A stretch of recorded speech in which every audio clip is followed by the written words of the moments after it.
Hello friends. Did you know nearly 80% of those who watch my videos aren't subscribed?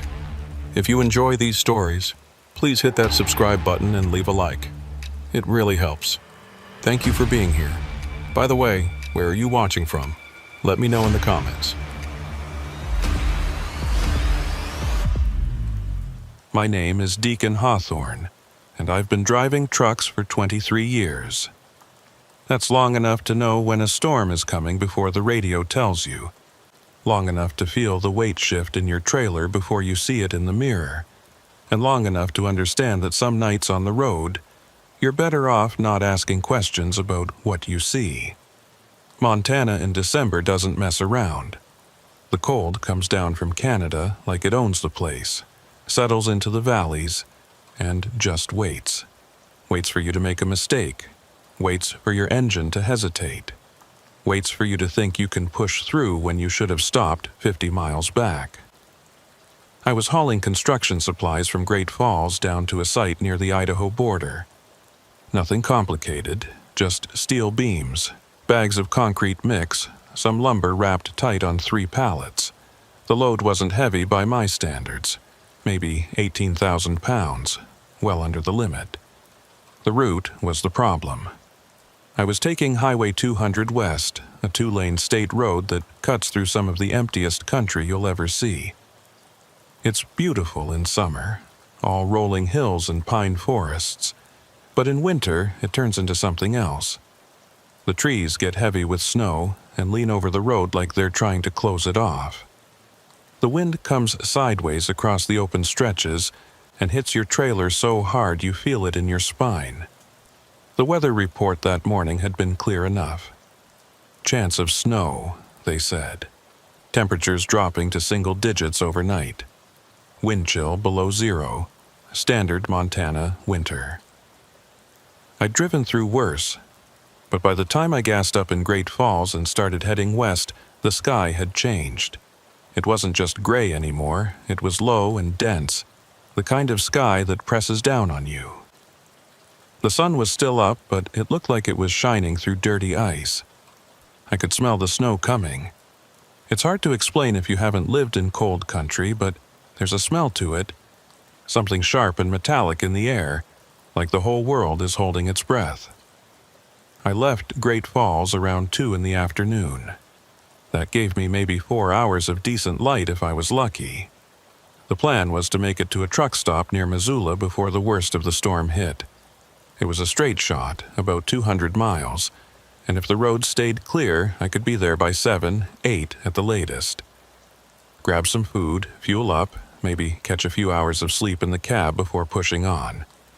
A simple plan. But plans don't mean much when the weather turns. The first flakes started falling about 20 miles outside of Great Falls. They were light, almost delicate, the kind that melt as soon as they hit the windshield. I turned on the wipers and kept my speed steady. The truck was running smooth, engine warm, tires gripping fine. I had chains in the toolbox if I needed them, but I wasn't worried yet. The road was still visible, the lines still clear. Traffic was light, just a few passenger cars heading the same direction, and one other semi about a mile ahead of me. I could see his taillights blinking red every time he hit a patch of ice. By the time I passed through Lincoln, the snow was coming down harder. Not a blizzard yet, but steady. The flakes were bigger now, wet and heavy, and they were starting to stick to the road. The temperature gauge on my dash read 12 degrees. I clicked on the CB radio and listened for a minute. Static mostly, with a few voices cutting through. Someone talking about road conditions further west. Another driver asking about chain requirements over the pass. I didn't bother chiming in. I just kept driving. The light started to fade around 4. That's the thing about December in Montana. The day just ends. 1 minute you can see, the next minute you're driving through a gray tunnel with your headlights reflecting off a wall of snow. I flipped on my running lights and slowed down to 45. The truck ahead of me had already pulled off, probably deciding to wait it out. I thought about doing the same. But the problem with stopping in a storm is you never know when it's going to let up. You could sit there for an hour, or you could sit there until dawn. I'd rather keep moving, keep the engine warm, keep making miles. The road started to climb. It was a gradual slope at first, nothing steep, but I could feel the trailer pushing against me. The tires were slipping just a little bit on the turns, not enough to lose control, but enough to notice. I downshifted and kept my hands loose on the wheel. Gripping too tight is a mistake. You need to feel the road through the steering. Let the truck tell you what it wants to do. Force it, and you'll end up in a ditch. I passed a highway sign that said Lincoln 15 miles back, Ovando 20 miles ahead. That meant I was right in the middle of nowhere. The Blackfoot River was somewhere off to my right, buried under snow and darkness. To my left was nothing but forest. No houses, no lights, no turnoffs, just the road and the trees and the wind. The snow was blowing sideways now, coming at the windshield in waves.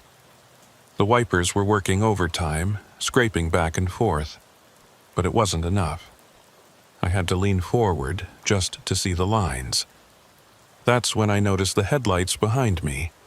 They appeared suddenly, maybe a quarter-mile back, 2 yellow beams cutting through the snow. At first I figured it was another truck, someone else deciding to push through. But the lights didn't get any closer. They just stayed there, right on the edge of my mirror, keeping the same distance.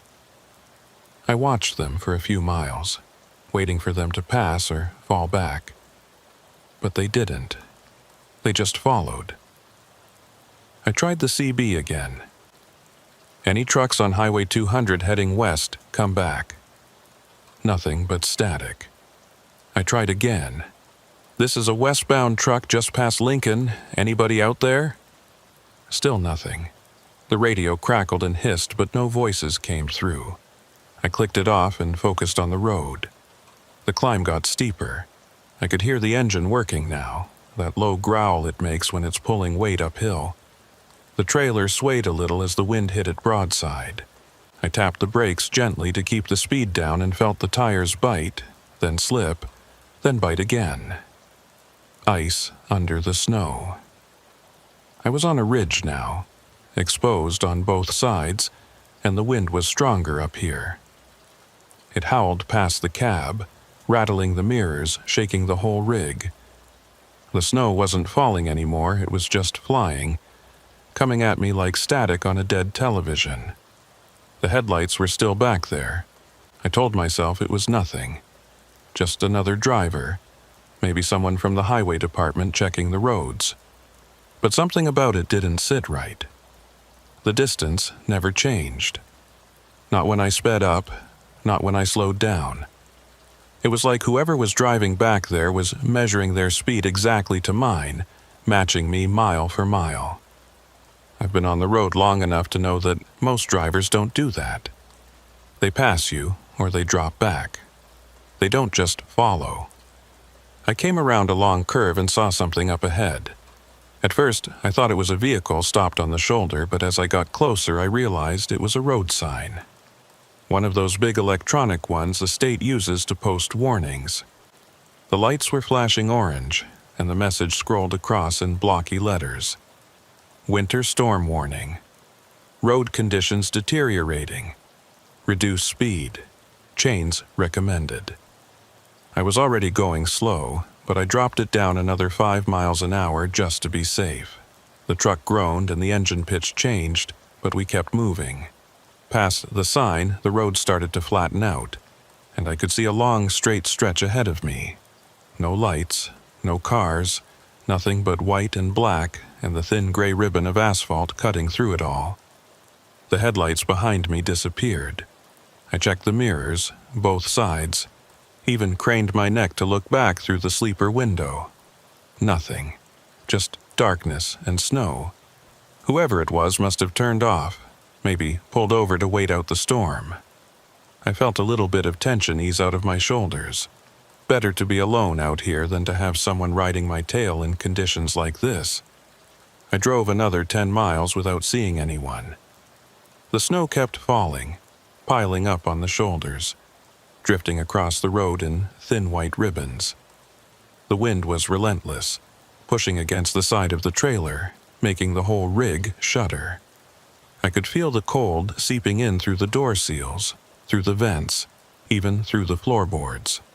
I cranked the heat up and kept both hands on the wheel. That's when I saw the lights again. They were closer this time, maybe 100 yards back. Same yellow glow, same steady distance, but now I could make out a shape behind them. It wasn't a semi. The lights were too low, too narrow. It looked like a pickup truck, maybe a utility vehicle. The kind the highway department uses for plowing and salting. That made sense. They'd be out checking the roads in weather like this, making sure no one was stranded. I relaxed a little. If it was a state truck, that was actually good news. It meant someone knew I was out here, someone was keeping an eye on the situation. I reached for the CB again, switched to the highway maintenance channel. State vehicle on Highway 200, you guys seeing this storm? Static. I tried again. Highway maintenance. This is a westbound commercial truck about 30 miles east of Ovando. You got someone behind me? Nothing. I switched back to the main channel and tried one more time. Anyone on 200, I've got a vehicle following me. Can't raise them on the radio. Anybody know what's going on? The only answer was the hiss and crackle of empty air. The lights stayed with me. Mile after mile, curve after curve, they kept the same distance. Never closer, never farther. I started to feel uneasy again. That prickle at the back of my neck that tells you something's not right. I've driven through storms before, followed other trucks, been followed by them. It's normal, but this didn't feel normal. There was something deliberate about it, something too precise. I came over a small rise and saw a green highway sign reflecting in my headlights. Ovando 15 miles, that was something at least. Ovando had a gas station, a bar, maybe a place to pull over and wait. 15 miles wasn't far. I could make that. I pressed down on the accelerator just a little, pushing the truck up to 50. The tires whined against the packed snow, and the trailer wobbled. But we held the road. The lights behind me sped up too. I watched them in the mirror, watched them close the gap, just enough to match my speed, then settle back into that same fixed distance. My hands tightened on the wheel. This wasn't random. Whoever was driving that vehicle was doing it on purpose. Following me, pacing me, staying just far enough back that I couldn't see details, but close enough that I knew they were there. I thought about pulling over, just stopping right there on the shoulder, letting them pass, getting a look at them. But something told me that was a bad idea. Out here, in the middle of a storm, with no one else around, you don't stop unless you absolutely have to. You keep moving. You keep your doors locked and your eyes forward, and you trust your instincts. And my instincts were telling me to keep driving. The wind picked up again, stronger this time, shaking the cab so hard that my coffee cup rattled in the holder. The snow was coming down in sheets now, so thick I could barely see 20 feet ahead. I turned the wipers up to full speed and leaned forward, squinting through the windshield. The road was almost invisible, just a faint suggestion of pavement under a blanket of white. I was navigating by feel now, by the gentle tug of the wheel, by the way the tires hummed when they found the center line. The headlights flickered. I glanced in the mirror and saw them dim, then brighten, then dim again. Like someone was tapping the brakes, or like the electrical system was failing. Then they disappeared altogether. I counted to 5, watching the mirror, waiting for them to come back on. They didn't. I exhaled slowly and loosened my grip on the wheel. Maybe the vehicle had turned off. Maybe they'd given up and headed back to town. Maybe I was alone again. That should have made me feel better, but it didn't. Instead, I felt more exposed, more vulnerable. At least, when I could see the lights, I knew where they were. Now, they could be anywhere. I checked the odometer. 12 miles to Ovando. I could make that. I had to make that. The storm was getting worse, and if I didn't find shelter soon, I was going to end up stuck out here, buried under snow, waiting for morning and hoping the plows would find me before the cold did. The road began to climb again, steeper this time, winding up through a narrow gap in the trees. I downshifted and felt the engine strain. The tires were slipping more now, spinning for a second before they caught. I could smell the brakes, that hot metallic smell that means you're working them too hard. But I didn't have a choice. I had to keep the speed down, had to keep control. Halfway up the hill, the road curved sharply to the right. I took it slow, letting the trailer swing wide, giving myself room. As I came around the curve, my headlights swept across something on the shoulder. Something orange and reflective. I caught just a glimpse of it before it disappeared behind me. A cone, maybe, or a road sign. The kind highway crews put out when they're working. I checked the mirror. Nothing. Just darkness and snow. I kept climbing. The grade was brutal now, the truck groaning with effort, the speedometer dropping to 30, then 25. I was in the lowest gear I could manage without risking a stall. The wind was howling, shaking the cab, making the metal groan and creak. My hands ached from gripping the wheel, and my eyes burned from staring at the wall of white in front of me. And then, finally, the road leveled out. I reached the top of the ridge and felt the trailer settle behind me. The engine relaxed, the pitch dropping back to its normal hum. I allowed myself a breath, deep and slow, and checked the mirrors one more time. The headlights were back. They were closer now, maybe 50 yards. Close enough that I could see they were mounted high, the way they do on state trucks. Close enough that I could see the faint outline of a cab behind them. But there was something wrong about it. The shape was off, too boxy, too old. And the lights themselves were dim, like they were running on a dying battery. I reached for the CB again, my hand shaking just a little. State vehicle behind me on Highway 200, can you hear me? My voice sounded thin, almost swallowed by the static. I'm heading into Ovando. If you're following me, let me know. Just flash your lights or something. Silence. Come on, I muttered. Just give me something. The lights stayed steady. No flash, no flicker. Just that same dim yellow glow cutting through the snow. I forced myself to focus on the road.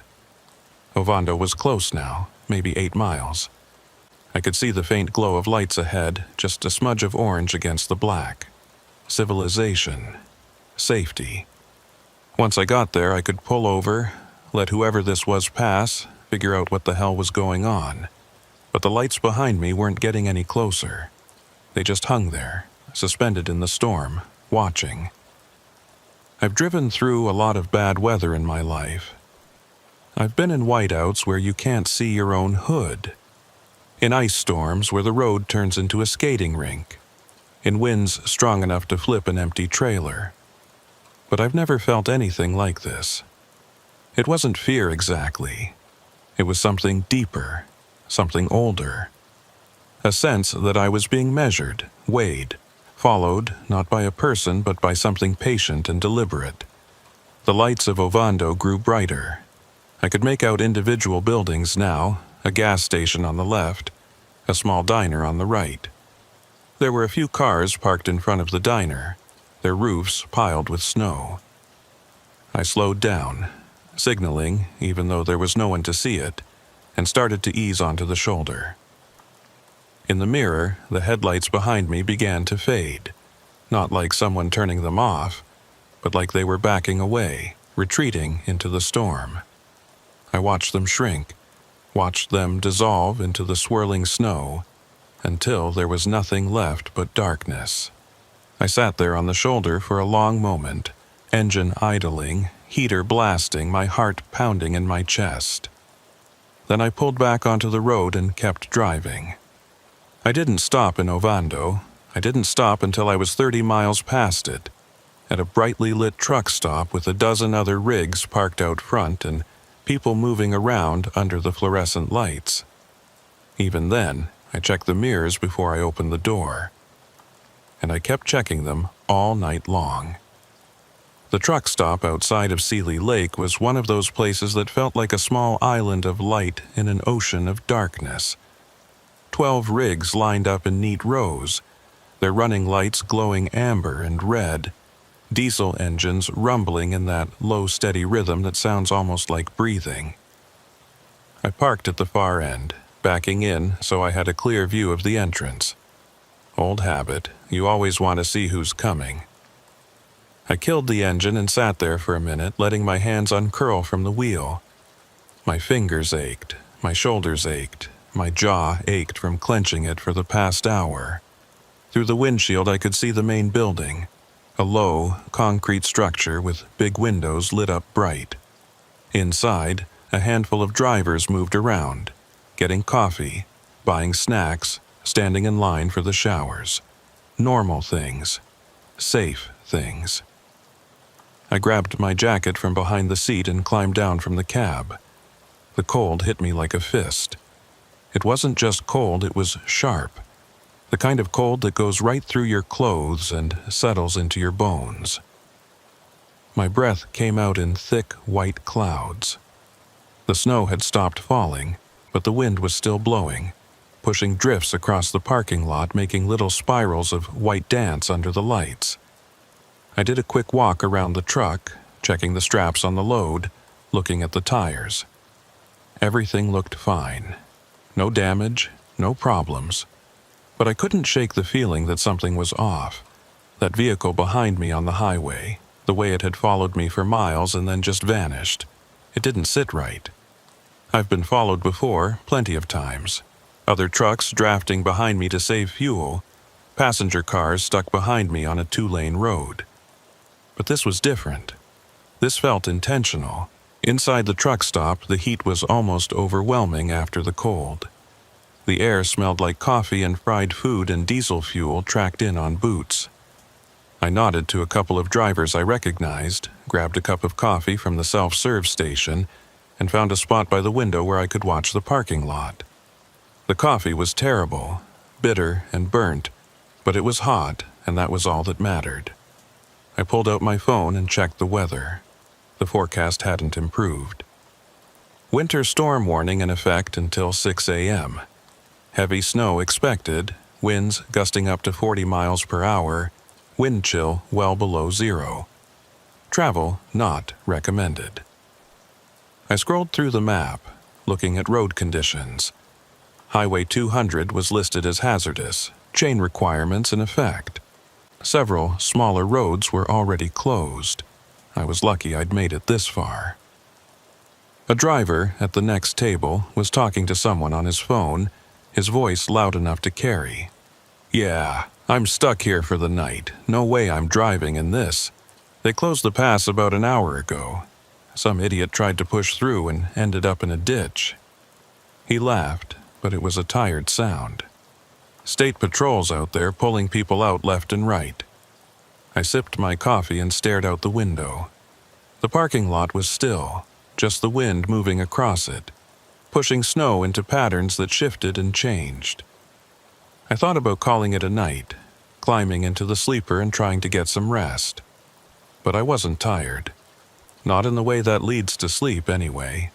I was wired, anxious, my mind turning over the events of the past few hours. After about 20 minutes, I tossed the empty cup in the trash and headed back out to the truck. The cold was worse now, if that was possible. I could feel the moisture in my nose freezing, could feel the wind cutting through my jacket. I climbed back into the cab and fired up the engine, letting it warm up while I checked the load one more time in the mirrors. The plan was simple. Get some sleep, wait for the storm to pass, then head out at first light. But as I sat there, engine idling, heater blasting, I couldn't shake the urge to keep moving. Something about stopping felt wrong. Like if I stayed here too long, something would catch up to me. I pulled out of the truck stop around 9 p.m. I knew it was a risk, knew I should wait, but I've learned to trust my gut over the years. And my gut was telling me to move. The highway was worse than before. The snow had started falling again, lighter this time, but steady. The road was covered in a thick layer of slush and ice, and I could feel the tires slipping every time I touched the brakes. I kept my speed down to 35 and stayed in the right lane, trying to follow the tire tracks left by the plow trucks. The tracks were already filling in with fresh snow. Traffic was almost non-existent. I passed one car going the other direction, headlights barely visible through the storm. A few minutes later, I saw tail lights up ahead, another semi crawling along at about the same speed I was. I kept my distance, not wanting to crowd him, and just focused on keeping the truck on the road. The storm seemed to come in waves. 1 minute, the visibility would improve and I could see 100 yards ahead. The next minute, the snow would come down so thick I could barely see the hood. The wind was constant, buffeting the trailer, making the whole rig sway. I could hear the metal creaking, could feel the suspension working overtime. I'd been driving for about 40 minutes when I saw the road sign. Clearwater Junction, 8 miles. I remembered that intersection. It was a major crossroads with a gas station and a small motel. If the weather got worse, that would be my fallback. A place to pull over and wait it out. But as I got closer to the junction, I started to see orange cones on the shoulder.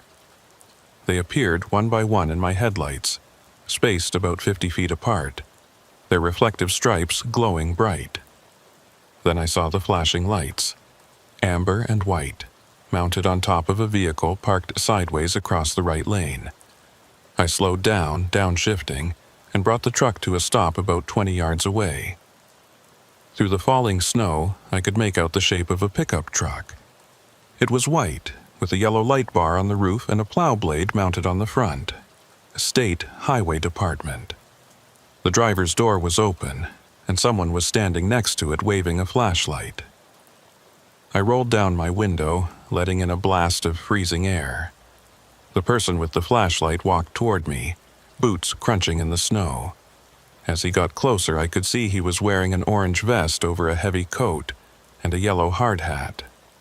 His face was red from the cold, his breath coming out in thick clouds. "Road's closed up ahead," he shouted over the wind. "Big pileup at the junction. You need to turn around or wait it out here." I leaned out of the window. How long's it going to be closed? Could be all night. They got 3 cars and a semi tangled up. Nobody hurt bad, but it's a mess. Tow trucks are on the way, but in this weather... He shrugged. I nodded. "All right, I'll head back to Seeley Lake." "That's your best bet. They got a truck stop there. You can hole up till morning." He paused, then added, "Be careful out there. Visibility's going downhill fast." "Appreciate it," I said, and started to roll up the window. "Hey," the man called out. "You see any other vehicles on your way here?" I hesitated. "Like what?" "State truck, white pickup, similar to this one. My supervisor said he was heading this way about an hour ago, but I haven't seen him." I thought about the headlights that had followed me earlier, the way they'd stayed just far enough back, the way they'd disappeared when I pulled over. "Maybe," I said. I had someone following me for a while on 200, but I couldn't tell what kind of vehicle it was. Lost sight of them before Ovando. The man frowned. "That's Rhett. He does that sometimes, follows trucks to make sure they're handling the roads okay, but he usually checks in on the radio." He pulled a walkie-talkie from his belt and thumbed the button. "Rhett, you out there? Come back." Static. He tried again. "Rhett Barlow, this is Jensen at Clearwater Junction. You copy?"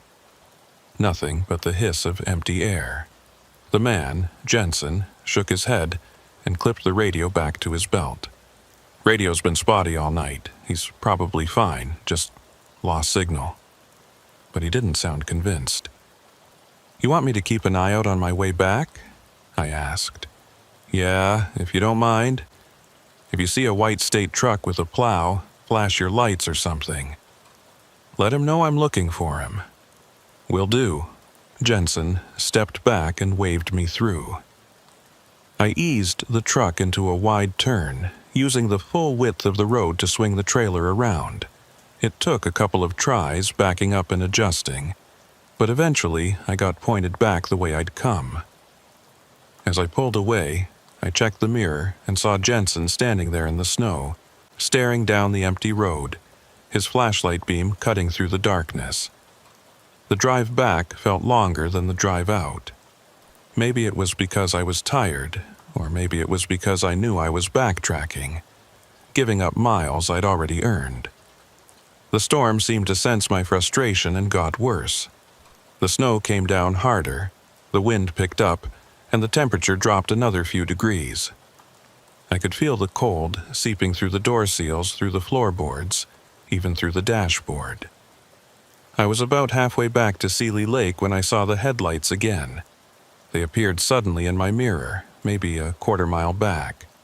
2 yellow beams, mounted high, cutting through the snow. My first thought was that it was Jensen, coming to tell me the road had reopened. But Jensen had been parked sideways across the lane, and these lights were coming from the direction of the junction, from the closed section of highway. I watched them for a minute, waiting for them to get closer or fall back. They did neither. They just stayed there, the same distance, the same steady pace, following me. I reached for the CB. "State vehicle behind me on Highway 200, that you, Jensen?" Static. "This is the westbound truck you just turned around at Clearwater. Got someone behind me, that you?" Nothing. I tried the emergency channel. "Highway maintenance. I've got a vehicle following me on 200, can't raise them on the radio. Anyone copy?" The only answer was the crackle of interference. I told myself it was Rhett. Jensen's supervisor, the one who'd been out checking the roads. Maybe he'd been further west, hadn't heard Jensen calling on the radio. Maybe he was heading back now, following me just to make sure I made it back to the truck stop safely. That made sense, that was logical. But the lights didn't get any closer. They just hung there, suspended in the storm, keeping that same fixed distance. And something about them felt familiar. Not just familiar, identical. The same spacing, the same dim yellow glow, the same unwavering presence. I pressed down on the accelerator, pushing the truck up to 45. The tires whined and the trailer swayed, but we held the road. In the mirror, the lights sped up too, closing the gap just enough to match my speed, then settling back. My hands tightened on the wheel.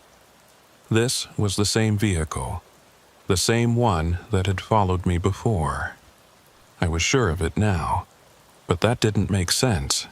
I'd lost those lights miles back, before I even reached Ovando, and Jensen had said Rhett was missing, that he hadn't checked in. So who the hell was behind me? The trees closed in on both sides, tall pines heavy with snow, their branches reaching over the road like they were trying to grab the truck. The wind howled through them, making a sound like voices, like whispers just below the threshold of hearing. I could feel my heart pounding, could feel the adrenaline sharpening my senses.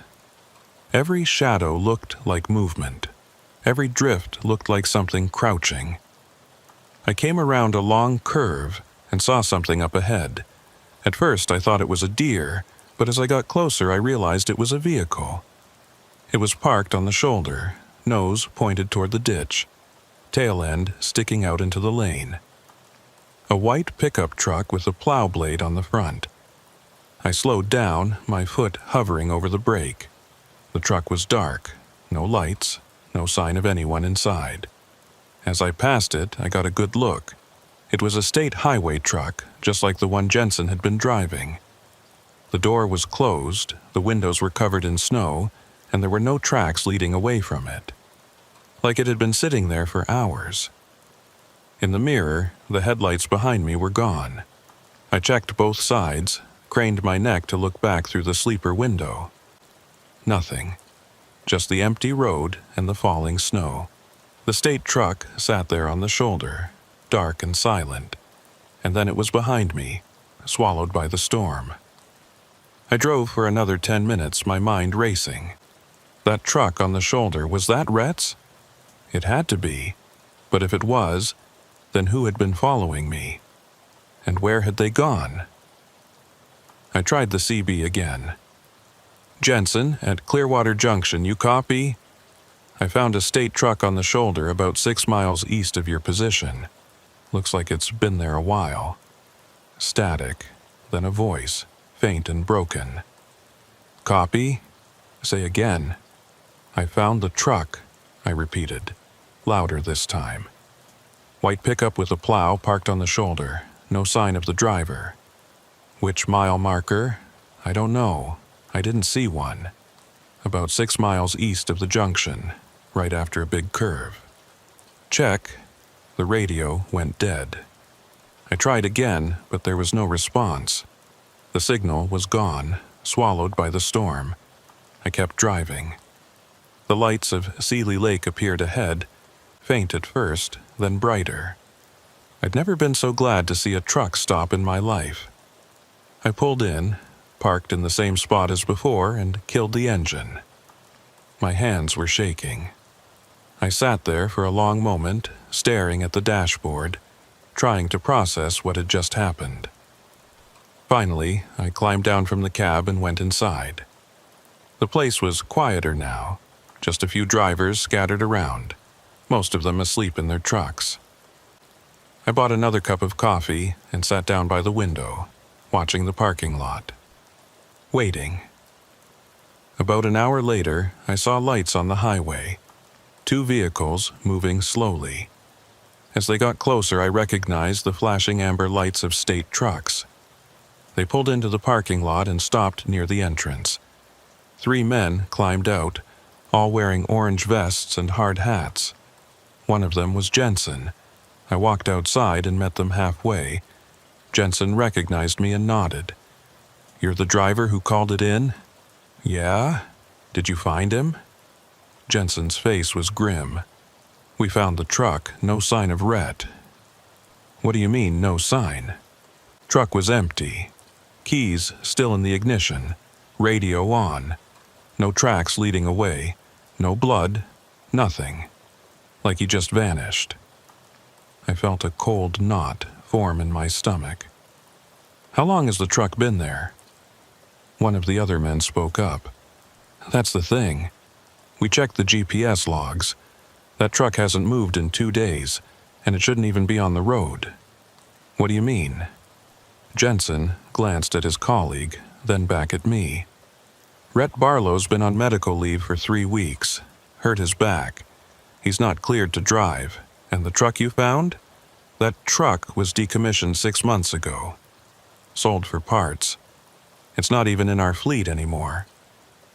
I stared at him. That's impossible. I saw it. It was right there on the shoulder. We know, Jensen said quietly. We saw it too. Same truck, same plate numbers. But according to every record we have, that vehicle doesn't exist. Nobody spoke for a moment. The wind blew across the parking lot, pushing snow into drifts, and somewhere in the distance a semi's air horn sounded, long and low. Jensen cleared his throat. Look, we're going to file a report. If you remember anything else, any details, give us a call. He handed me a card with the highway department's number on it. And be careful out there. This storm's bringing out all kinds of weird stuff. I took the card and nodded, but I didn't say what I was thinking. That the truck hadn't been weird. It had been normal, solid, real. It was everything else that felt wrong. The lights that followed me. The way the vehicle had appeared and disappeared. The way it had matched my speed exactly, mile after mile, like it was tethered to me. I went back inside and sat by the window for the rest of the night. I didn't sleep. I just watched the parking lot, watched the highway, watched the snowfall. And I kept thinking about what Jensen had said. The truck was decommissioned, sold for parts. Shouldn't exist. But I'd seen it. I'd seen the headlights behind me, had watched them follow me through the storm, and when I'd passed that white pickup on the shoulder, I'd seen something else too, something I hadn't mentioned to Jensen. In the split second when my headlights had swept across the cab, I'd seen a shape inside. A dark silhouette behind the wheel, sitting perfectly still, hands on the dashboard, head turned toward me, watching. At dawn, the storm finally broke. The snow stopped falling and the wind died down, leaving everything buried under a thick white blanket. I started the truck and let it warm up, scraping ice off the windshield, checking the straps one more time. Other drivers were doing the same, getting ready to roll. Life going back to normal. I pulled out of the truck stop and headed west, following Highway 200 toward the Idaho border. The road was still icy, but the plows had been through and left a passable lane. I kept my speed down and my eyes forward, trying not to think about the night before. But every time I checked the mirrors, I half expected to see those yellow lights again, hanging there in the distance, following.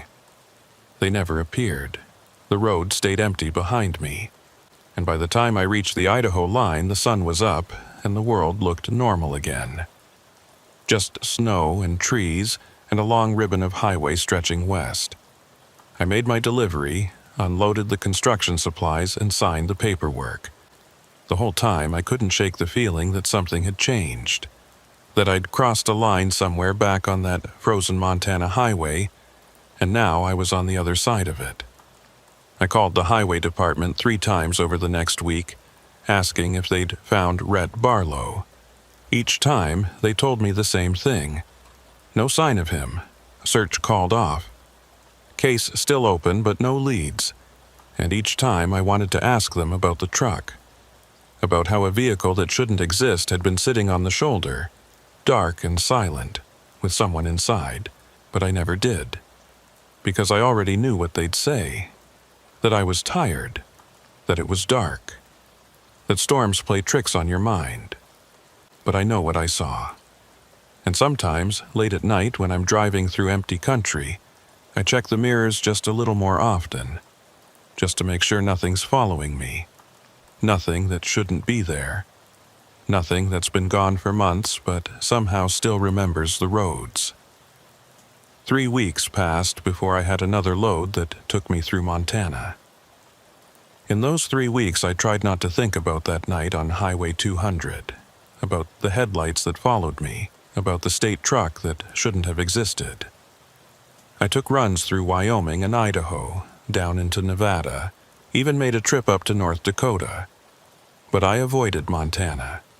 Told my dispatcher I needed a break from that route, that I wanted to try something different. He didn't ask questions. After 23 years, I'd earned the right to pick my loads. But eventually, the money was too good to pass up. A rush delivery of medical equipment from Great Falls to Missoula, premium rate, time-sensitive. The kind of job you don't turn down. And it was a straight shot on I-90 this time, not the back roads. Major highway, plenty of traffic, well-maintained. Nothing like Highway 200. I told myself it would be fine. The weather was better this time. Clear skies, temperatures in the 20s, roads dry and salted. I left Great Falls in the afternoon with plenty of daylight ahead of me. The load was light, just 3 pallets of medical supplies, carefully strapped and secured. The truck ran smooth, engine purring, tires gripping clean pavement. It should have been an easy run. I made good time through Helena, barely hit any traffic. By the time I reached the turnoff for Garrison, the sun was starting to set, painting the mountains orange and purple. I'd forgotten how beautiful Montana could be when it wasn't trying to kill you. The trees were still heavy with snow, but it looked picturesque now, like something from a postcard. The air was crisp and still, no wind at all. I stopped for fuel at a truck stop outside of Drummond. It was one of those big modern places, bright and clean, with a restaurant and a shower facility. I topped off the tank, grabbed a sandwich and a coffee, used the restroom. Standard routine. Inside, there were maybe a dozen other drivers scattered around, some eating, some on their phones, some just staring into space with that 1,000-yard stare you get after too many hours on the road. I was paying for my coffee when I heard someone mention Rhett Barlow's name. 2 drivers were sitting at a table near the window, both older guys, probably in their 50s. One of them was reading something on his phone, shaking his head. Says here they called off the search. Been almost a month now, no trace of him. The other driver grunted. Probably fell in a ravine somewhere. Happens every winter. Guys go out in a storm, lose their bearings, end up at the bottom of a cliff. They'll find him come spring when the snow melts. Maybe, but it's weird, right? His truck just sitting there on the shoulder, keys in the ignition, radio on. Like he stepped out for a minute and never came back. This is Montana. Weird is just another word for Tuesday. They both laughed, but it was an uneasy sound. I paid for my coffee and headed back to the truck without saying anything. But as I climbed into the cab, I couldn't help thinking about what they'd said. No trace. Almost a month. And that truck sitting there empty, like someone had just vanished mid-shift. I pulled back onto I-90 and continued west. The sun was below the horizon now, and the sky was fading from purple to black. My headlights cut through the gathering darkness, and the road stretched out ahead of me, straight and empty. I turned on the radio, found a classic rock station, and tried to relax. Just another 100 miles to Missoula. I'd be there by 9, maybe 9:30. Drop the load at the warehouse, grab a motel room, sleep in a real bed for a change. But I couldn't shake the feeling that something was watching me. It's hard to explain. There was nothing wrong, nothing out of place. The truck was running fine, the road was clear, traffic was normal. But I kept checking the mirrors, kept glancing at the CB radio, kept waiting for something to happen. It was like that feeling you get when you walk into your house and sense that someone's been there, even though nothing's been moved or taken. Just an instinctive knowing that something's off. I tried the CB just to break the silence. Westbound on I-90 near Drummond. Anybody out there? A voice crackled back immediately. Eastbound about 10 miles ahead of you. How's the road looking? Clear and dry. Good driving. Copy that. Stay safe out there. The exchange helped. Real voices. Real people. I wasn't alone. I kept the CB on and listened to the chatter. Drivers talking about weather, traffic, places to eat. Normal conversation. It should have been comforting, but somehow it made the silence between transmissions feel heavier. About 20 miles east of Missoula, the highway cut through a narrow valley with steep hills on both sides. The trees pressed in close to the road, and the darkness between them was absolute. No houses, no lights, just forest. I downshifted and kept my speed steady, letting the truck find its rhythm. That's when I saw the sign. It was one of those historical markers the state puts up, brown with white lettering. It stood on the shoulder, illuminated by my headlights as I passed. I only caught a glimpse, but the words stuck in my head. Rhett's Crossing, named for early settler Rhett Barlow, who established a ferry service here in 1883. I felt my stomach drop. Rhett Barlow. The same name. It had to be a coincidence.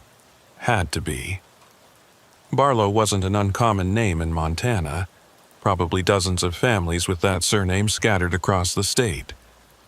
But the timing of it, seeing that sign now, after hearing about the missing highway worker, after what I'd experienced 3 weeks ago, it felt like more than coincidence. I tried to push it out of my mind. Focused on the road, on the yellow lines, on the rhythm of the tires. But I couldn't stop thinking about it. Rhett Barlow, 1883. Rhett Barlow, missing in 2024. The same stretch of highway, The same mountains, the same cold. Separated by more than a century, but somehow connected. The CB crackled. Anybody near Tura? I thumbed the mic. This is westbound, about 15 miles out. What's going on? Just checking. Thought I saw something weird on the shoulder back there. Probably nothing. What kind of weird? There was a pause, then the voice came back, quieter this time. Looked like a truck.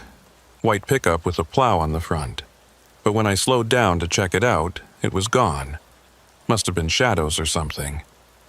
I felt my hands tighten on the wheel. What mile marker? Around 102, I think. Right after the Tura exit. Thanks for the heads up. Yeah, stay safe. I checked the mile markers as I drove. 98, 99, 100. My heart was pounding now, my mouth dry. I told myself I was being ridiculous. Just because someone saw a white truck didn't mean it was the same one. Didn't mean anything at all. But I couldn't help looking at the shoulder as I approached mile 102, scanning the darkness for any sign of reflective paint or metal. There was nothing there. Just snow and trees and empty pavement. I exhaled slowly and loosened my grip on the wheel. See? Nothing. Just drivers seeing things in the dark, brains filling in patterns where there weren't any. I was letting my imagination run wild, turning normal events into something sinister. But then I saw the headlights. They appeared in my mirror, maybe a half-mile back. 2 yellow beams, mounted high, cutting through the darkness. Just like before. I watched them for a minute, waiting to see what they'd do. They didn't get closer. They didn't fall back. They just stayed there, keeping pace. I tried the CB. Vehicle behind me on westbound I-90 near Tura. You trying to pass? No answer. I tried again. White pickup behind me. You need to get around? Static. My hands were shaking now. I checked the speedometer. 65. I dropped it to 60, then 55. In the mirror, the lights slowed too, maintaining that same fixed distance. I sped back up to 70. The lights matched me. This was happening again. 3 weeks later, different road, different conditions, but the same vehicle, the same presence. Following me. I grabbed my phone and called 911. It rang twice before a dispatcher answered. 911, what's your emergency? I'm a commercial truck driver on I-90 westbound near mile 102. There's a vehicle following me and I can't shake them. They're not responding on CB radio. Can you describe the vehicle? White pickup truck with high-mounted headlights. Looks like it might be a highway department truck with a plow. There was a pause. Sir, are you in danger? Is the vehicle threatening you? No, it's just... They're following me, keeping the same distance no matter what I do. Okay, I'm going to have a state trooper check it out. Can you pull over somewhere safe? There's a rest area coming up in a few miles. I can stop there. Do that. Stay in your vehicle with the doors locked. An officer will be there shortly. I kept the phone on speaker and set it in the cup holder. The rest area sign appeared in my headlights. Silverwood Rest Area, 2 miles. I signaled even though there was no one to see it, just habit, and started to ease onto the exit ramp. In the mirror, the headlights turned off. Not like someone hitting the switch, like they'd never been there at all. 1 second they were there, solid and real, and the next second they were gone. I checked all 3 mirrors, craned my neck to look behind me. Nothing. Just the empty highway and the darkness. The dispatcher's voice came through the phone. Sir, are you still there? Yeah, I'm here. The vehicle's gone. Just disappeared. Disappeared? Turned off their lights or pulled off or something. I don't see them anymore. Do you still want an officer to meet you? I thought about it. What would I tell them? That a truck was following me and then vanished? that I thought it might be the same truck that had been decommissioned 6 months ago. They'd think I was crazy. Hell, I was starting to think I was crazy. "No," I said. "I think I'm okay. Must have been someone messing with me. If you're sure, you can call back if the situation changes. Thanks." I hung up and sat there on the shoulder for a moment. Engine idling, hazard lights flashing. The rest area was just ahead, a small paved lot with restrooms and a couple of picnic tables buried under snow. It looked empty. I could pull in, take a break, try to calm down. Or I could keep driving, push through to Missoula, deliver the load, and get the hell out of Montana. I chose the second option. Back on the highway, I kept my speed at 70 and my eyes on the road. Every few seconds, I checked the mirrors, but there was nothing there. Just my own trailer, just the normal scatter of taillights from other vehicles miles ahead. The closer I got to Missoula, the more traffic I saw. Cars, trucks, normal people going about their normal lives. It helped, made me feel less isolated. I delivered the load at 9:45 p.m., backed into the loading dock, watched the warehouse guys unstrap the pallets and wheel them inside. Standard procedure. They had me sign some paperwork, asked if I needed fuel or directions. I said no, I was fine, and got out of there as fast as I could. There was a motel near the warehouse. One of those budget chains with a blinking neon sign and parking lot full of road-worn vehicles. I checked in, paid cash, and parked the truck where I could see it from my room window. The room was exactly what you'd expect. 2 beds with thin blankets, a TV bolted to the wall, a bathroom that smelled like bleach. But it was warm, and it had a lock on the door, and that was all I needed. I should have slept, but I couldn't. I sat on the bed with my boots still on, staring at the window, watching the parking lot. Every time headlights swept across the curtain, I tensed up, waiting to see if they'd stop.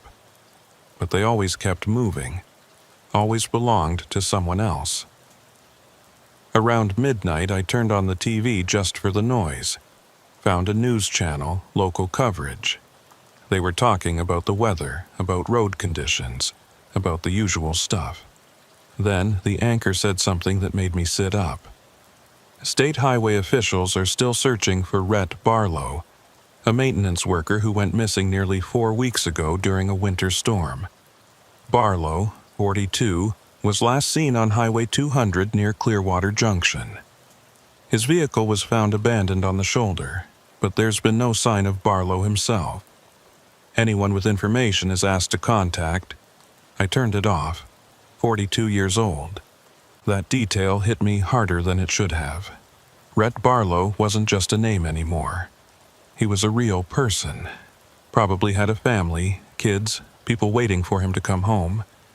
And he'd vanished out there in the cold while I'd been driving past, while that ghost truck or whatever it was had been following me. I lay back on the bed and stared at the ceiling. The heater clicked and hummed, cycling on and off. Outside, I could hear the distant sound of traffic on I-90, that constant low rumble that never really stops. I thought about what those drivers in Drummond had said. They'll find him come spring when the snow melts. But what if they didn't? What if Rhett Barlow had become part of the road itself? Part of the history that stretched back to 1883, to his ancestor who'd run the ferry crossing. I must have dozed off at some point because I woke up to sunlight streaming through a gap in the curtains. It was 7:30 a.m. I felt like I'd been hit by a truck. My body ached, my head throbbed, and my mouth tasted like old coffee. But at least it was morning. Daylight made everything feel more manageable. I checked out of the motel and headed to a diner down the street. Sat at the counter, ordered eggs and bacon and toast, drank 3 cups of coffee. The waitress was friendly, chatty, asked where I was headed. I told her back to Wyoming. She said the roads were clear, should be good driving. I thanked her and left a decent tip. Back in the truck, I pulled up my dispatch app to see what loads were available. There were a couple heading east, back toward Billings and beyond. I picked one, confirmed it, and started plotting my route. I'd swing up to Helena, then cut across to Bozeman. Stay on the main highways, avoid the back roads. No more Highway 200. No more dark valleys and empty stretches. But as I pulled out of the parking lot, I made a decision. There was something I needed to do first. I drove back to the warehouse where I'd dropped the medical supplies. The office was open, a small building attached to the loading dock. Inside, a woman sat at a desk surrounded by filing cabinets and clipboards. She looked up when I walked in. "Help you?" "I delivered a load here last night. Medical supplies from Great Falls. I was wondering if you guys keep records of delivery times, like when trucks come through." She frowned. "We do, but that's usually for our internal tracking. Why?" "I'm trying to figure out if I've driven this route before. I think I might have, but my logs from a few months back got mixed up." It was a weak excuse, but she didn't seem to care. She turned to her computer and clicked through a few screens. "What's your truck number?" I gave it to her. She typed, scrolled, typed some more. "Shows here you delivered at 9:47 p.m. yesterday. Before that," she scrolled back. "Nothing. This is your first delivery to this location. What about other drivers? Anyone else coming from Great Falls in the past few weeks?" "Sure, we get trucks from Great Falls all the time. Why?" "Did any of them report seeing anything unusual on the drive? Maybe a vehicle following them or weird lights?" Now she looked at me like I was crazy. Unusual how? I realized how this sounded. "Never mind. Thanks for checking." I left before she could ask more questions. Back in the truck, I sat with the engine idling, trying to decide what to do next. I could just leave, head east, take my next load, forget all of this. That's what a smart person would do. But something was nagging at me, something I couldn't quite name. I pulled out the card Jensen had given me that night at the truck stop. Highway Department, Emergency Maintenance Division. I dialed the number. It rang 4 times before someone picked up. "Maintenance, this is Carter." "Hi, my name's Deacon Hawthorne. I'm a truck driver. I talked to one of your guys a few weeks back, Jensen, about a missing worker named Rhett Barlow." "Yeah, I know about that situation. What can I do for you?" "I was wondering if there's been any update." "Have you found him?" "No. Search was called off last week. If he's out there, we'll find him when the snow melts. Happens sometimes." "What about his truck? The one I saw on the shoulder?" There was a pause. "What do you mean?" "The white pickup with the plow. The one that was decommissioned." Another pause, longer this time. "Sir, I don't know what you're talking about. We don't have any record of you reporting a vehicle." "But I did. I talked to Jensen. He came to the truck stop in Seeley Lake. He told me the truck had been decommissioned, that it shouldn't have been on the road." "Hold on." I heard paper rustling, keyboard clicking. "I'm looking at the incident report from that night. Says you reported headlights following you and that you saw what you thought was a state vehicle on the shoulder, but there's no mention of us finding anything." "That's not possible. Jensen told me he found the truck. He said it was Rhett's truck, but it had been sold for parts." "Sir, we never found a truck. We checked that section of Highway 200 3 times. Nothing there." I felt cold all over. Then what did I see? I don't know. Maybe shadows, maybe another vehicle. But it wasn't one of ours. Look, I appreciate you trying to help, but the case is closed. If anything new turns up, we'll follow up. But right now, there's nothing more we can do." He hung up before I could respond. I sat there with the phone in my hand, staring at nothing. They never found the truck. Never found any trace of it. Which meant either I'd hallucinated the whole thing, or something else was going on. Something that didn't follow the normal rules. I started the engine and pulled out of the parking lot. I needed to leave Missoula, needed to get back on familiar roads. But as I drove through town, heading toward the on-ramp for I-90 East, I saw something that made me hit the brakes.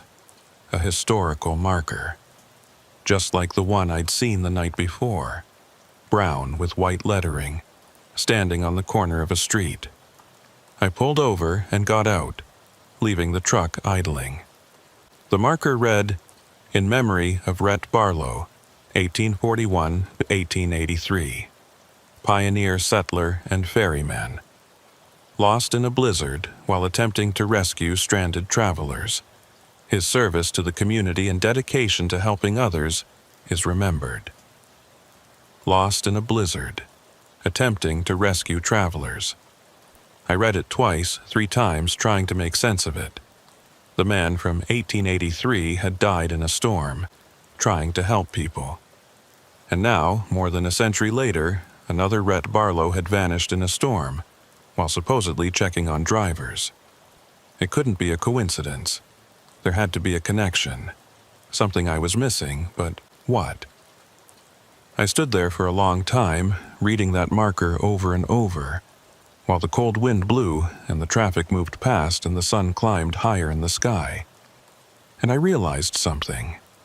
Whatever was following me on those roads, whatever had been in that white truck, it wasn't trying to hurt me. It was just following, checking, making sure I was okay, like someone still doing their job long after they were supposed to stop.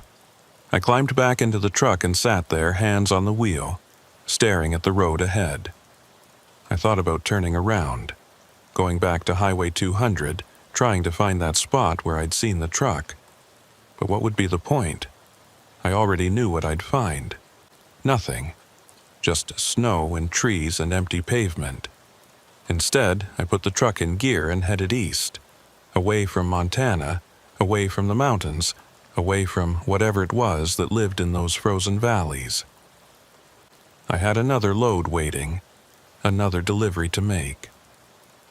The road was calling the way it always does, but I knew I'd be back. Montana had a way of pulling you in, whether you wanted it or not. And next time, maybe I'd be ready. Maybe I'd understand what I was seeing. Or maybe I'd just keep driving, keep moving, keep my eyes forward and my hands on the wheel. That's what truckers do. We drive. We don't ask questions. We don't look too closely at the things that follow us in the dark. We just keep rolling, mile after mile, until the road runs out or the fuel runs dry, whichever comes first. Winter came back hard in late February. I'd managed to avoid Montana for almost 2 months, taking loads through Colorado and Utah, even made a run all the way down to Arizona just to stay away from the northern routes. But the money dried up down south, and my dispatcher started asking questions. Why was I turning down good loads? Was something wrong with the truck? Did I need time off? I couldn't tell him the truth. Couldn't say that I was avoiding an entire state because of headlights that followed me in the dark, because of a truck that shouldn't exist, because of a name that connected 2 men across more than a century. He would have thought I'd lost it. Maybe I had. But then he called with an offer I couldn't refuse.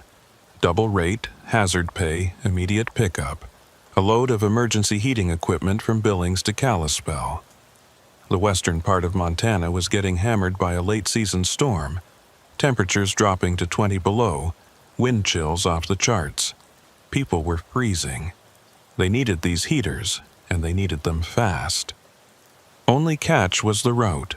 Highway 200 straight across the middle of the state through all that empty country I'd been avoiding. I said yes, not because I wanted to, but because sometimes you run out of choices.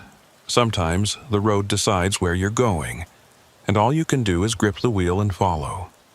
I picked up the load in Billings on a Thursday afternoon. The sky was already that familiar gray, that heavy pressing color that means snow.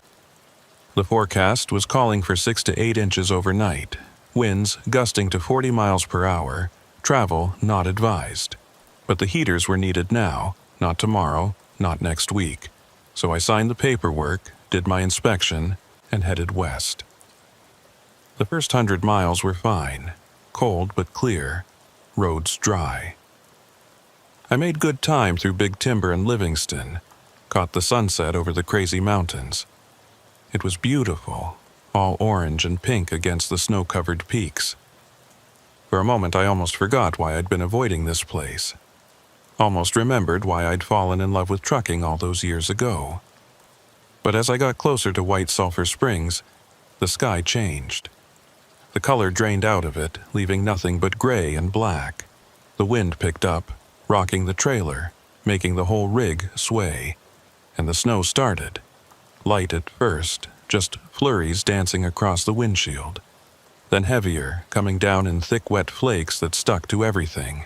I pulled over at a rest area to check the straps and make sure everything was secure. The heaters were heavy, packed tight on pallets, but I didn't want anything shifting in bad weather. While I was outside, I noticed something. There were no other vehicles in the rest area. No cars, no trucks, nothing. Just my rig and the empty parking lot and the snow falling silent and steady. The cold bit into me through my jacket. My breath came out in white clouds that the wind tore apart. I finished checking the load and climbed back into the cab, starting the engine, cranking the heat up as high as it would go. My fingers were numb, my face red and stinging. I pulled back onto the highway and continued west. The snow was really coming down now, visibility dropping fast. I flipped on my fog lights and slowed to 45. The road was getting slick. That dangerous kind of slick where you can't tell if it's wet or icy until you hit it wrong. I kept the truck in a lower gear and let the engine help with the braking. Traffic was light. I passed a few passenger cars heading east, their drivers probably smart enough to be running from the storm instead of into it. Once in a while, another semi would appear in my mirrors or my headlights, but they'd peel off at exits, looking for places to hole up and wait it out. By the time I got to White Sulphur Springs, I was alone on the road. I should have stopped there. Should have found a truck stop or a motel, called my dispatcher, told him I couldn't make the delivery in these conditions. But I kept thinking about those people in Kalispell, freezing in their homes, waiting for the heaters. And I kept thinking about Rhett Barlow, both of them. The one from 1883 who'd died trying to rescue travelers, and the one from 2024 who'd vanished trying to check on drivers. Both of them out in the cold. Both of them doing their jobs. So I kept driving. The road climbed after White Sulphur Springs, winding up through hills covered in pine trees. The trees were barely visible now, just dark shapes looming out of the snow. The wind was constant, howling past the cab, rattling the mirrors. I could hear the trailer behind me groaning under the strain. Could feel the weight shifting as we took the curves. I tried the CB radio. "Westbound on Highway 200, anybody out there?" Static. "Any trucks between White Sulphur Springs and Lincoln, come back." Nothing but the hiss and crackle of empty air. I clicked through the channels trying to find someone, anyone. But all the frequencies were dead. Either my radio was malfunctioning, or I was the only person stupid enough to be out here in this weather. The highway sign for Rogers Pass appeared in my headlights. Elevation 5,610 feet. One of the highest points on Highway 200 and one of the most dangerous in winter. The wind up here could knock a truck sideways if you weren't careful. I downshifted and slowed to 30, keeping both hands firm on the wheel.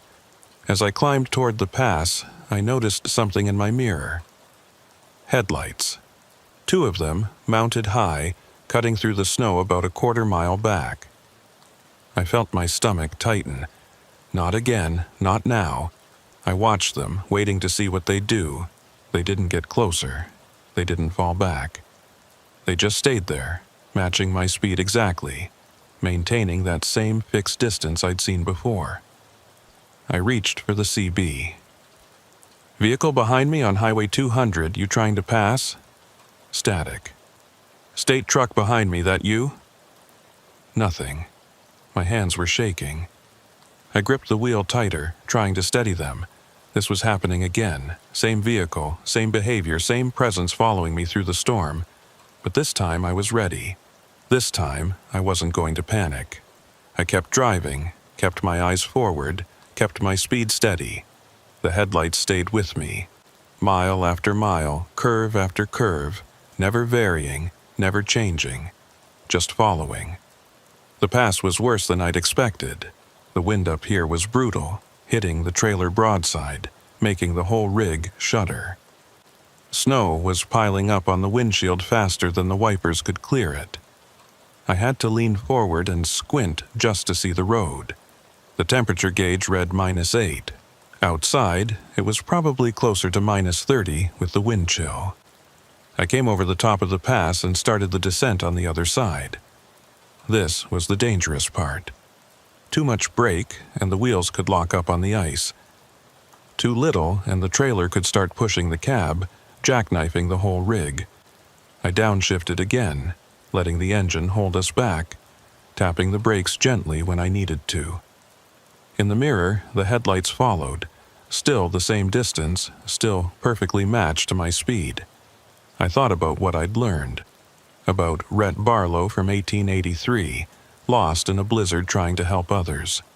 About Rhett Barlow from 2024, vanishing while checking on drivers. About the historical marker that said, his dedication to helping others is remembered. Was that what this was? Some kind of echo? Some residual presence that kept doing its job even after death? The rational part of my brain rejected that idea completely. Ghosts weren't real. Dead people didn't drive trucks. There had to be a logical explanation.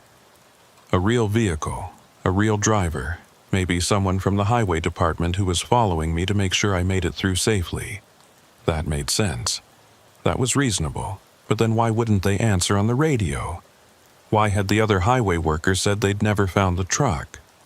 Why did it only appear in storms, in the dark, in the empty places where help was needed most? The road leveled out, and I entered a long, straight stretch. The snow was flying horizontally now, coming at the windshield like tracer rounds. I could barely see 50 feet ahead. My headlights just reflected back at me, turning the world into a white wall. The headlights behind me disappeared. I checked all 3 mirrors, nothing. Just darkness and snow. They were gone, just like before, just like they always did. I should have felt relieved. Instead, I felt exposed, vulnerable. Like whatever had been watching over me had decided I didn't need help anymore. Or maybe it had decided I was on my own. I drove for another hour, grinding through the storm, fighting to keep the truck on the road. My eyes burned from staring at the snow. My hands ached from gripping the wheel. My back was stiff, my shoulders tight. But I kept going, kept pushing west toward Lincoln, toward Ovando, toward Kalispell. Around 9 p.m. I saw lights ahead. Not headlights, but the orange glow of a building. A small gas station on the edge of Lincoln, still open despite the storm. I pulled into the lot, parked near the pumps, and killed the engine. For a long moment I just sat there, listening to the wind howl, listening to the metal tick as the engine cooled. Inside the gas station, a young kid behind the counter looked up from his phone. He couldn't have been more than 19, skinny with bad skin and tired eyes. "Crazy out there, huh?" "Yeah." My voice came out rough. I cleared my throat. "You guys got coffee?" "Yeah, over there. Help yourself." I poured a cup and stood by the window, looking out at the parking lot. My truck sat there alone, snow piling up on the hood and the roof. Beyond it, the highway was barely visible, just a faint, dark line between white shoulders. "You heading west?" the kid asked. "Kalispell." He whistled. "That's a long way in this weather. They closed the pass about an hour ago. Rogers Pass, too dangerous." I stared at him. "I just came over Rogers Pass. It was open." "No way, man." I heard it on the radio. State Patrol closed it at 8, not letting anyone through until the plows catch up. I came through at 8:30. The kid shrugged. Then you got lucky. They must have just opened it back up. But I knew that wasn't true. I'd been the only vehicle on that pass. No plows, no state trucks, no patrol cars. Just me and the headlights that had followed me. The headlights that had disappeared right before I started down the far side, right where the dangerous descent began. Like someone had been there to make sure I got over the pass safely. And once I was clear, they'd moved on to find someone else who needed help. I paid for the coffee and walked back out to the truck. The wind hit me like a wall, nearly knocked me sideways. I climbed into the cab and sat there, staring at the highway, at the darkness beyond the orange lights of the gas station.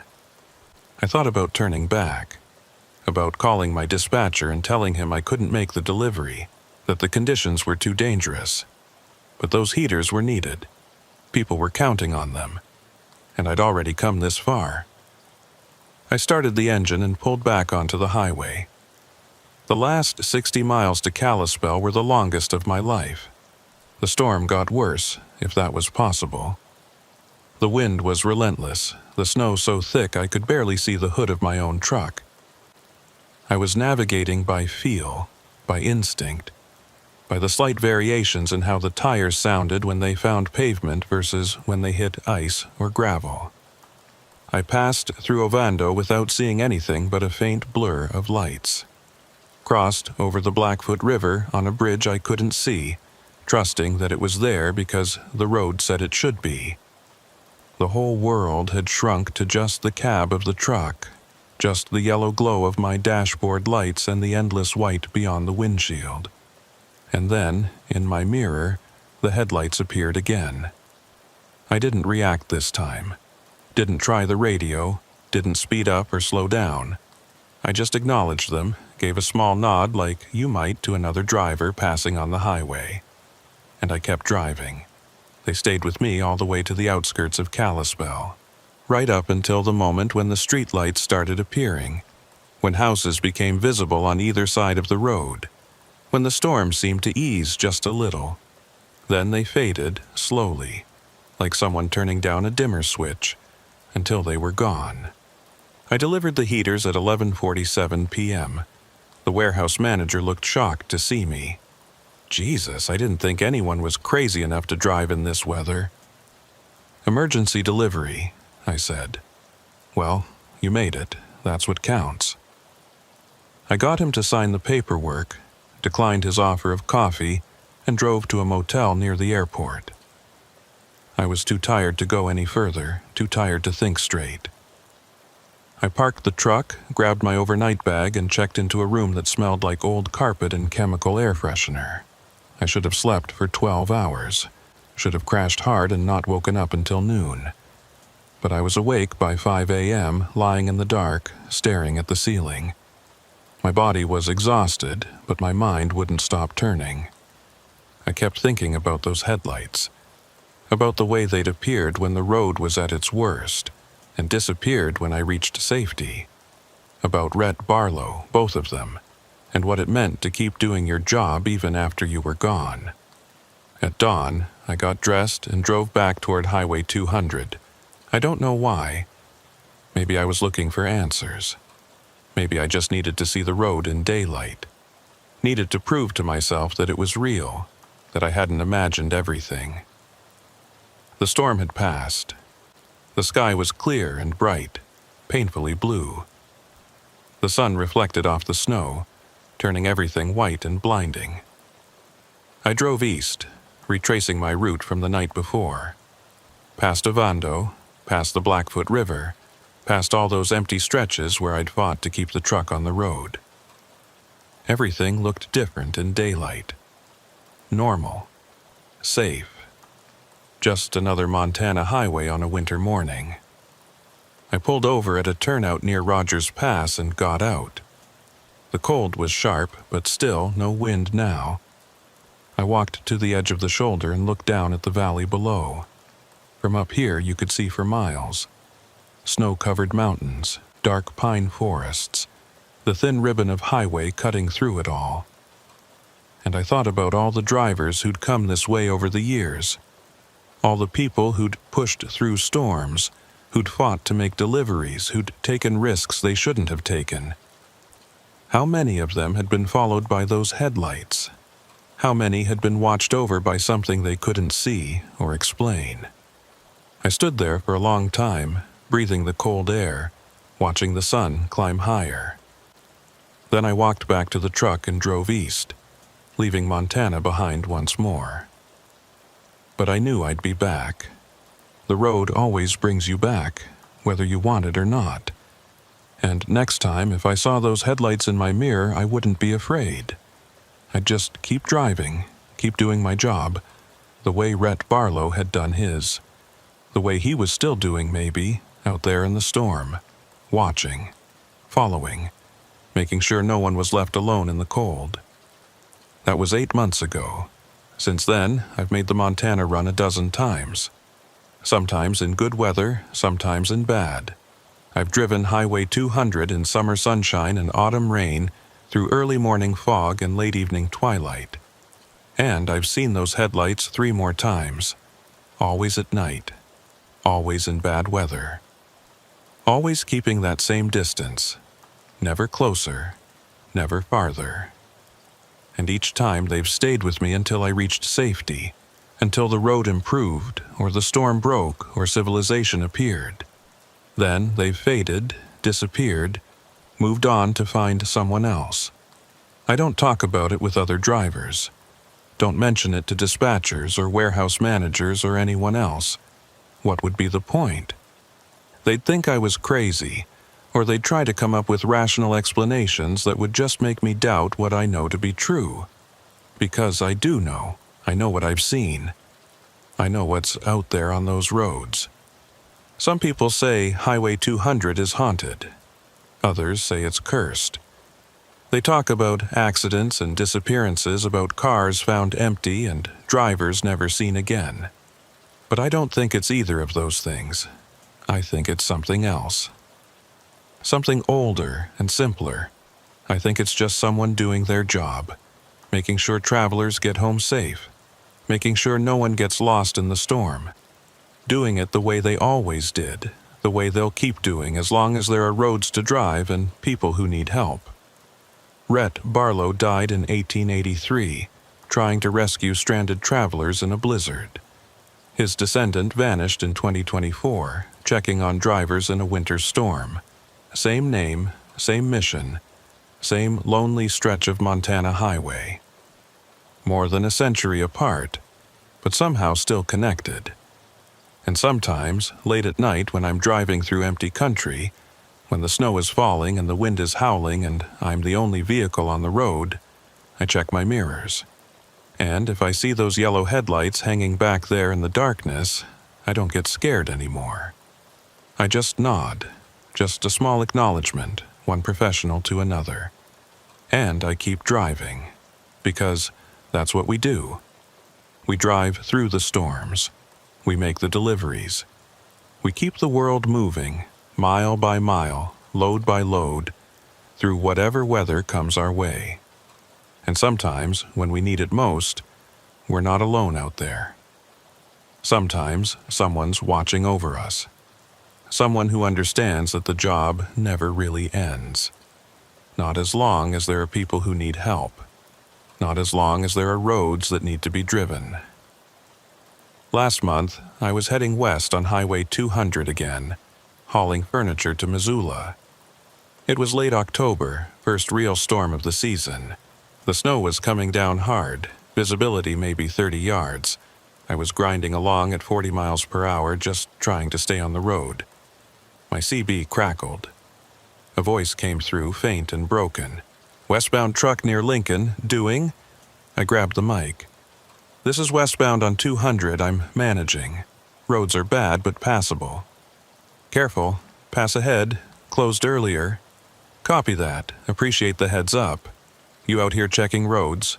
Static, then faintly, "Someone has to." The signal died. I tried calling back but got nothing. just the hiss of empty air. In my mirror, I saw the headlights, right where they always were, right where they'd been before. "Thanks, Rhett," I said quietly. To no one. To the storm. To the darkness. I got it from here. The headlights stayed with me for another 20 miles. Then, as I crested a hill and started down into the valley where Missoula spreads out like a pool of light, they faded, slowly, gradually, until they were gone. I made my delivery, grabbed a hotel room, slept for 10 hours. When I woke up, the storm had passed and the world looked clean and new, covered in fresh snow. I checked the news online, looking for updates about road conditions, about accidents or incidents. There was one story, just a small article buried on the second page of the local section. Highway 200 claims another victim, body found near Rogers Pass. I read it 3 times, feeling cold despite the warm hotel room. The body of a male hiker was found yesterday near Rogers Pass on Highway 200. The man, whose identity is being withheld pending notification of family, appears to have died of exposure during last night's storm. State Patrol officials say the hiker was likely attempting to reach the highway when he became disoriented in the blizzard. They remind travelers that winter storms in Montana can be deadly and urge people to avoid unnecessary travel during severe weather. I sat there staring at the screen. A hiker. Someone who'd been out in that storm trying to reach the highway, trying to survive. And they'd died maybe around the same time I'd been driving through, maybe in the same area. And I'd made it through safely because something had been following me. Making sure I stayed on the road. Making sure I didn't get lost. But the hiker had been alone. No one watching over them. No yellow headlights keeping pace in the darkness. I closed my laptop and sat there for a long time, thinking about luck and chance and whether there was any difference between them. Then I packed up my things and headed back to Wyoming, where I live now, where my truck is parked when I'm not on the road. But I'll be back in Montana soon. There's always another load, another delivery, another reason to drive through that empty country. And maybe next time, if I see someone on the side of the road, someone who looks lost or stranded or in trouble, I'll stop. I'll offer them a ride, get them somewhere warm and safe. Maybe that's my job now. Maybe that's what you do when you've been watched over, when you've been kept safe by something you can't explain. You pass it on, you help someone else.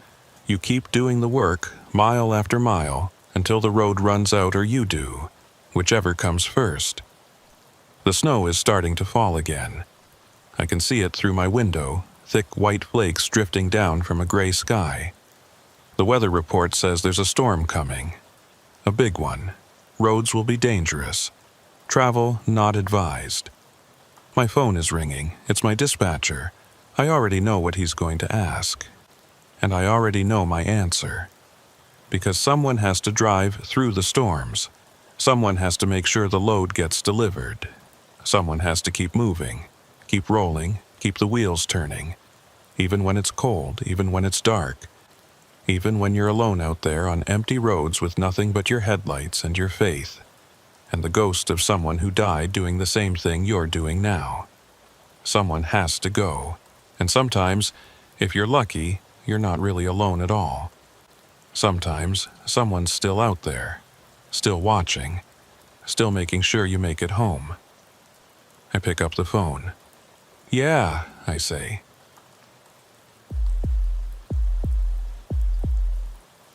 My name is Sawyer T. Reddick, and I've been hauling freight up to the Yukon for 11 years now. Most drivers won't take these runs. Too remote, they say, too cold, too many miles of nothing between fuel stops. But I don't mind the isolation. After my divorce, after the house sold and the lawyers took their cut, I needed the kind of quiet you can only find at the edge of the world. The Yukon gave me that. Long stretches of highway where you might not see another vehicle for hours. Just you and the engine and the road rolling out forever under a sky so big it makes you feel small in a good way. The Alaska Highway runs from Dawson Creek in British Columbia all the way up through the Yukon to Delta Junction in Alaska. 1,500 miles of two-lane blacktop, cutting through wilderness that hasn't changed much since the road was built back in 1942. In summer, it's almost pleasant. Midnight sun, decent weather, tourists in RVs taking photos of moose and mountains. But in winter, it's a different animal. Temperatures drop to 40 below. The road ices over. The sun barely clears the horizon before it's setting again. You drive in darkness for 16 hours a day, and the darkness up here isn't like darkness anywhere else. It's absolute, dense, the kind of dark that presses against your windows and makes you check your mirrors more often than you should. It was mid-January when I got the call for a rush delivery. Mining equipment headed to a site near Whitehorse. The gear had been delayed by weather, and now the client was desperate. They needed it yesterday, would pay double rate plus hazard bonus if I could get it there within 48 hours. I was in Fort Nelson at the time, which meant I had about 700 miles to cover. Normally, that's an easy 2-day run, but the weather forecast was calling for heavy snow and high winds. Still, double rate is double rate. I told my dispatcher I'd take it. The load was waiting for me at a warehouse on the edge of town. Industrial compressors, drill bits, replacement parts for excavators. Heavy stuff, but well within my truck's capacity. The warehouse crew helped me get everything strapped down tight. Double-checked the chains, made sure the weight was distributed properly. The foreman, an older guy with a gray beard and tired eyes, watched me work. "You heading up tonight?" he asked. "That's the plan. Might want to reconsider. Storm's supposed to hit around midnight. I'll be ahead of it if I leave now." He shook his head. "Your funeral. Just make sure you got chains, flares, emergency supplies. If you slide off up there, might be days before anyone finds you." "Appreciate the concern," I said, but I'd already made up my mind. The truck was loaded, the paperwork was signed, and I had miles to make. I pulled out of Fort Nelson at 6:15 p.m. The sun had already set, leaving just a thin band of red on the western horizon. By the time I merged onto the Alaska Highway heading north, it was full dark. The temperature gauge on my dash read -22. Outside, it was probably closer to -30 with the wind. I could hear the tires crunching on the frozen snow that had blown across the pavement, that distinctive sound like walking on styrofoam. The highway was empty. No cars, no trucks, nothing. Just my headlights cutting through the darkness and the white line disappearing under my wheels. On both sides, the forest pressed in close, black spruce and lodgepole pine so thick you couldn't see more than a few feet into them. Above, the sky was clear and packed with stars. No moon yet, but the stars were so bright they cast shadows. I settled into the drive, letting my body find that comfortable rhythm where you're not quite thinking, not quite zoned out, just existing in the moment. Hands loose on the wheel, eyes scanning the road ahead. Part of your attention on the mirrors, part on the engine sounds, part on the feel of the tires against the pavement. After 11 years, it's all muscle memory. Your body knows what to do without your brain having to get involved. Around 7:30, I crossed into the Yukon. The border isn't much to look at, just a sign and a small building that's only staffed during daylight hours. I kept rolling, climbing gradually as the highway wound through low hills covered in snow. The road was in good shape, recently plowed, with fresh gravel scattered on the curves. I made good time, keeping my speed around 65 on the straightaways, dropping to 50 on the hills. The first strange thing happened around 8 o'clock. I was listening to the CB radio, monitoring Channel 19 like I always do. Mostly, it's quiet up here. just the occasional trucker calling out his location or asking about road conditions. But sometimes you'll catch conversations, drivers keeping each other company through the long, dark miles. It helps to hear another human voice, even if they're 100 miles away. The radio had been silent for the past hour. Then, suddenly, a voice cut through. Male, middle-aged, the words clipped and urgent. "Grant, Grant, you copy?" I waited, listening. No response. The voice came again. "Grant, this is dispatch. Come back." Still nothing. I picked up my mic, about to ask if they needed help, when the voice spoke again. "Grant, we're showing you off route. What's your 20? Silence. Just the hiss of static. Then, faintly, another voice. This one sounded far away, like it was coming through from a weak signal. "Still on the highway? Can't see?" "Grant, say again. You're breaking up." Dark. So dark. "Grant, give me mile markers. What's your location?" The signal dissolved into static. I waited for more, but the radio went quiet. Just the soft crackle of empty frequencies. I figured it was some dispatcher trying to reach a driver who'd wandered out of range or lost signal in a valley. Happens all the time up here. The terrain plays hell with radio waves, and cell towers are few and far between. Still, something about the exchange bothered me. The urgency in the dispatcher's voice, the fear in the other voice, the one called Grant. I clicked my mic. "Anyone on 19, this is a northbound truck near the Yukon border. You guys need assistance?" No answer. I tried again. "Dispatch calling for Grant, I'm monitoring 19. Want me to relay a message?" Static. I shrugged and hung the mic back up. Not my problem. If they needed help, they'd ask for it. But over the next hour, I kept hearing fragments of the same conversation. It would come and go, sometimes clear, sometimes buried under interference. Always the same dispatcher, always calling for Grant. And sometimes just barely audible, that second voice responding. Never with complete sentences, never with anything useful, just fragments. Lost, following the lights, cold. Each time the dispatcher would ask for a location, for mile markers for anything concrete, and each time the response would be garbled or cut off entirely. Around 9:30, I reached a small settlement called Coal River. It's not much, just a gas station, a lodge, and a few scattered buildings. But it's one of the few places to stop between Fort Nelson and Whitehorse, and I needed to fuel up. I pulled into the gas station and killed the engine. The cold hit me like a hammer when I opened the door. It wasn't just cold, it was vicious. The kind of cold that burns your lungs when you breathe, that makes your eyes water and your face ache. I hurried to swipe my card and get the pump running, then jogged to the station building while the tank filled. Inside, it was blazingly warm. The heat turned up so high I could feel my face tingling as the blood returned. A woman stood behind the counter, maybe 40 years old, wearing a heavy sweater and reading a paperback. She looked up when I came in. "Just fueling," I said. "Help yourself to coffee if you want it." "Fresh pot." I poured a cup and stood by the window, watching my truck. The gas station was empty except for my rig and an old pickup parked near the building.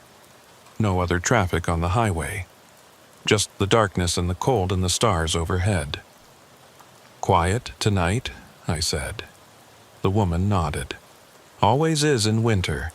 Lucky to see 1 or 2 vehicles a day this time of year." "You hear anything on the radio?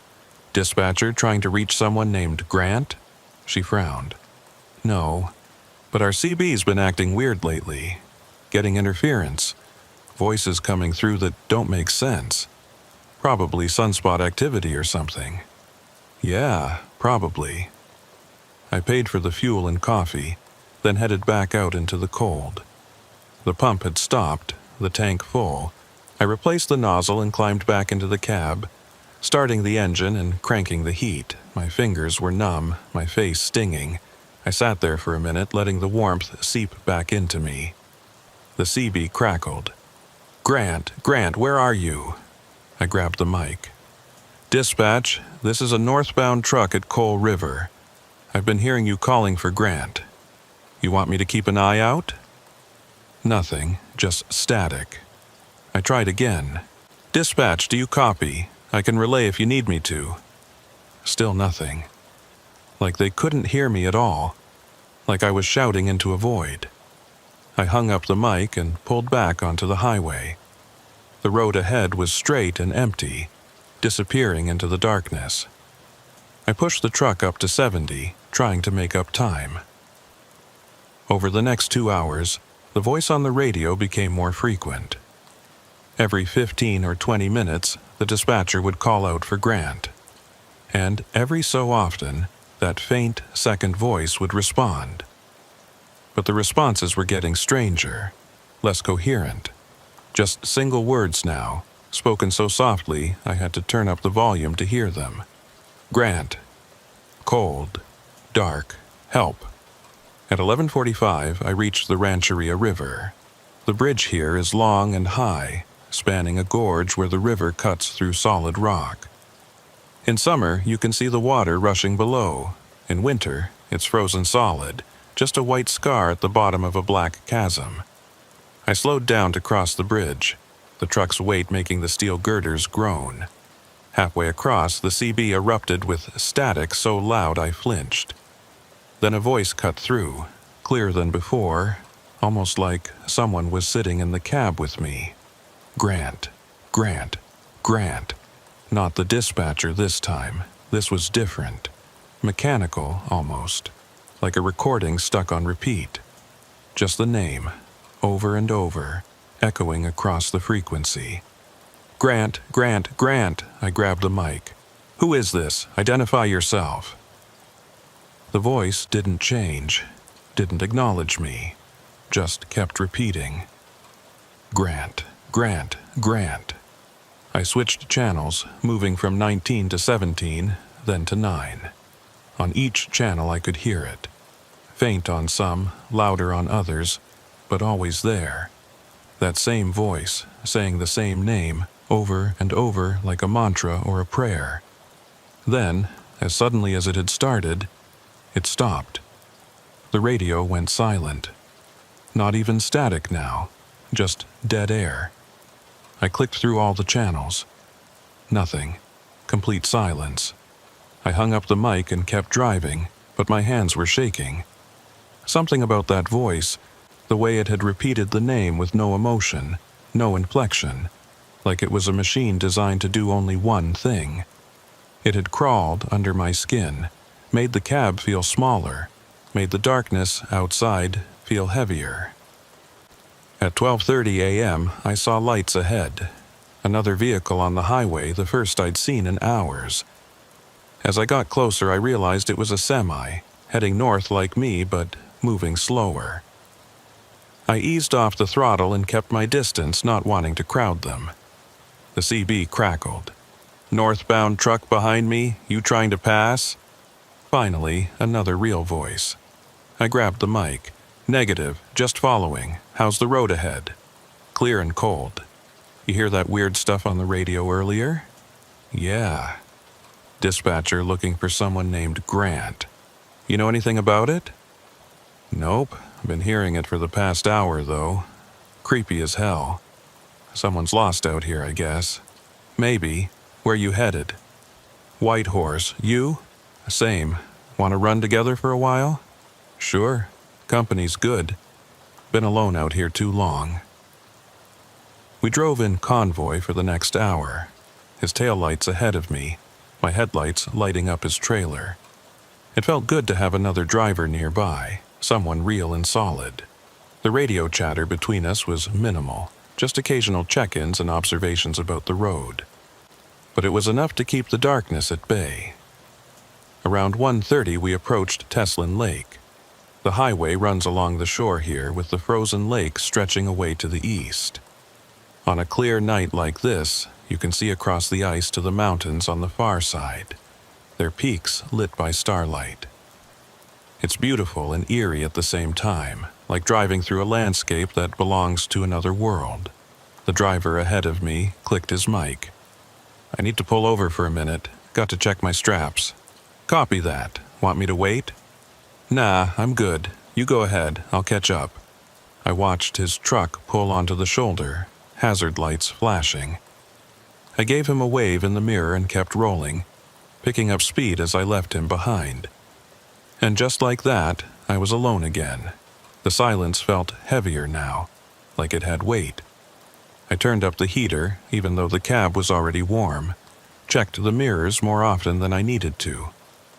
Scanned the road ahead for any sign of movement. The CB stayed quiet. No dispatcher calling for Grant. No mechanical voice repeating the name. Just empty frequencies and the soft hiss of cosmic background radiation. I drove through the darkness, watching the mile markers tick past. 810, 815, 820. Each one taking me deeper into the Yukon, deeper into the emptiness. The highway curved and climbed, dropped into valleys and crossed frozen creeks. The forest pressed in on both sides, an endless wall of black trees.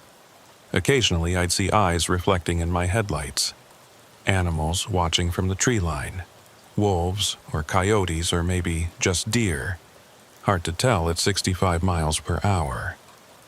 At 2:15 a.m. I saw a glow on the horizon. As I got closer, it resolved into lights. A small cluster of buildings, a roadhouse or lodge. I checked my map. Swift River, population maybe 50 in summer, probably half that in winter. But they had a gas station and a restaurant that was supposedly open 24 hours. I signaled and pulled into the parking lot. There were two other vehicles there, a pickup truck and an SUV, both covered in snow like they'd been parked for days. I killed the engine and sat there for a moment, psyching myself up to face the cold again.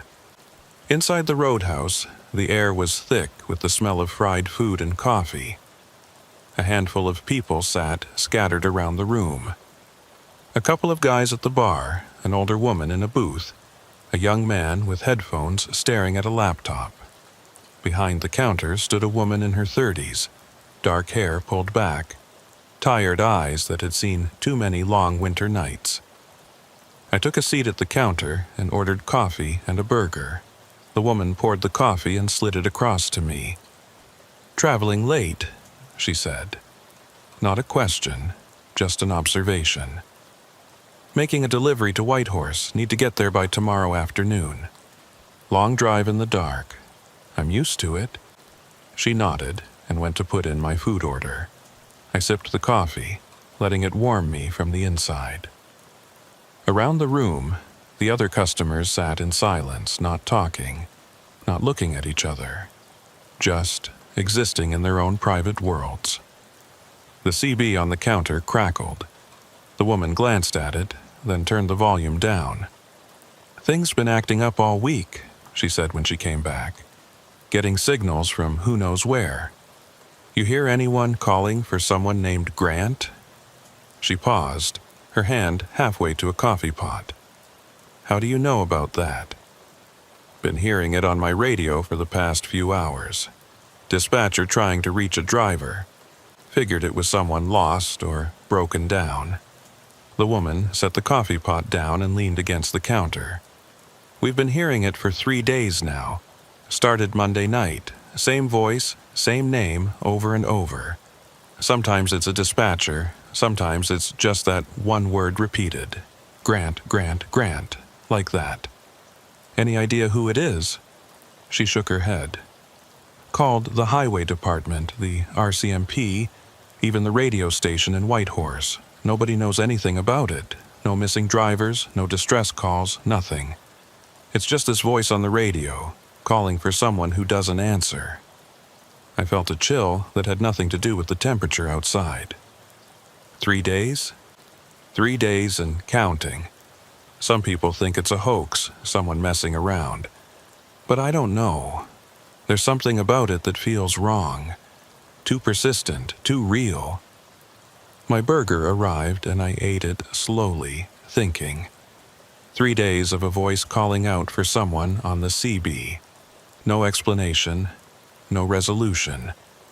Just the same message repeating endlessly in the darkness. I finished eating, paid my bill, and headed back out to the truck. The cold hit me again. Even worse now that I'd warmed up inside. I climbed into the cab and started the engine, letting it idle for a minute while I checked my load. Everything looked secure, straps tight. Nothing shifted. The CB was silent. I pulled back onto the highway and continued north. The road was straight here, running through flat terrain where the trees had been cleared away for pipeline or power line access. On both sides, the forest was a distant dark line against the stars. At 3:00 a.m., the voice came back. Grant. Just the one word. Soft and distant, like it was coming from very far away. Grant. I didn't respond, just listened. Grant, where are you, Grant? Then static, then silence. I drove faster, pushing the truck up to 75. I wanted to be out of here, wanted to reach Whitehorse and drop this load and get the hell back to civilization. The darkness felt oppressive now, malevolent, like it was watching me, waiting for me to make a mistake. The voice spoke again. Grant, can you hear me? I grabbed the mic. This is a northbound truck on the Alaska Highway. Who is Grant? What's your emergency? No response. The voice just kept calling. Grant, answer me, Grant. Who are you? I shouted into the mic. What do you want? Silence. Then, so faint, I almost missed it. Help him. Help who? Where is he? But the radio had gone dead again. Just static and empty air. I drove on through the darkness, my heart pounding, my hands gripping the wheel so hard my knuckles were white. The highway stretched out ahead of me, endless and empty, disappearing into the void. And somewhere out there in the cold and the dark, someone named Grant was lost. Or maybe he'd been lost for a long time. Maybe he'd been lost for 3 days. Maybe longer. The thought made my stomach clench.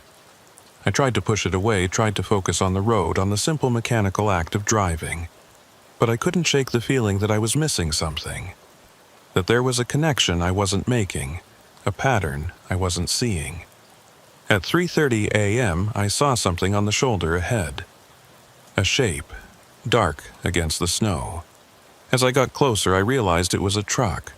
A semi, parked at an angle with its hazard lights off, like it had just stopped there in the middle of nowhere. I slowed down, my heart racing. This was bad. You don't park on the shoulder up here unless you have a problem. And if you have a problem, you keep your hazards on so other drivers can see you. I pulled up alongside the truck and looked over. It was an older model, maybe 15 years old, with rust showing through the paint. The cab was dark, no lights inside. I couldn't see if anyone was in it. I grabbed my flashlight and climbed down from my truck, leaving the engine running. The cold wrapped around me like a fist. I walked over to the other truck, my boots crunching in the snow, and shone my light through the driver's side window. Empty. No driver, no personal belongings visible, nothing. Just an empty cab with frost on the inside of the windows. I tried the door. Locked. I walked around to the passenger side and tried that door too. Also locked. The trailer was a dry van, doors closed and sealed. I checked the plates. Yukon registration, but they were so covered in road grime I couldn't make out the numbers. I stood there in the cold, trying to decide what to do. Call it in? But call who? The RCMP were probably hours away, and this truck might have been here for days. Keep driving? That felt wrong, like abandoning someone who might need help. The CB on my truck crackled. I could hear it even from here, 15 feet away. Grant, Grant, Grant. I walked back to my truck and climbed into the cab. The voice was clearer now, louder, almost urgent. Grant, we're coming for you. Hold on, Grant, we're coming. I stared at the radio. Who was coming? Coming from where? I grabbed the mic. This is a truck stopped near mile marker 863. I found an abandoned semi on the shoulder. No driver visible. Anyone know anything about this? The voice didn't acknowledge me. It just kept calling. Grant, we're coming. Hold on. I looked back at the empty truck sitting on the shoulder. Dark and silent and abandoned. Then I looked at my own truck, warm and running and full of light. And I made a decision. I put my truck in gear and pulled back onto the highway. I didn't call it in. I didn't wait around to see if anyone showed up. I just drove. Because sometimes on these roads, you're better off not knowing. Better off keeping your eyes forward and your wheels moving. Better off trusting your instincts when they tell you that something is deeply, fundamentally wrong. The voice followed me for another hour, calling out for Grant, promising help was coming, saying, hold on just a little longer. And I drove through the darkness, watching the mile markers tick past, counting down the distance to Whitehorse, because I needed to get there, needed to be somewhere with lights and people and solid ground under my feet, somewhere that wasn't this endless frozen highway with its abandoned trucks and its voices in the dark, somewhere safe, if such a place existed anymore. I reached the outskirts of Whitehorse around 5:30 a.m. The sky was still black, no hint of dawn yet, but the city lights created a glow on the horizon that felt like salvation. After hours of driving through absolute darkness, seeing those lights made my chest loosen, made me realize how tight I'd been holding myself together. But I wasn't going straight to the warehouse. The delivery wasn't scheduled until noon, and I was running ahead of schedule despite everything. I needed to stop, needed to get out of the cab, needed to be around other people for a while. There was a truck stop on the southern edge of town, a place I'd used before. 24-hour restaurant, fuel pumps, a small convenience store. Nothing fancy, but it would do. I pulled into the lot and parked between two other semis. Their engines were running, the drivers probably asleep in their cabs. I killed my engine and just sat there for a moment listening to the silence. No CB chatter, no voices calling for Grant, just the tick of cooling metal and the whisper of wind across the windshield. I climbed down from the cab, my legs stiff from 6 hours of sitting. The cold hit me, but it felt different here, less hostile somehow. Maybe it was just the presence of other vehicles, other people nearby, or maybe I was so tired that my brain wasn't processing fear anymore. Inside the restaurant, the lights were harsh and fluorescent, turning everything yellow-white. A handful of people sat scattered around, mostly truckers nursing coffee and staring at nothing. Behind the counter stood a woman I recognized, Elowyn March. She'd been working here for years, one of those people who seemed to be part of the landscape, always present, always steady. She looked up when I came in and gave me a nod.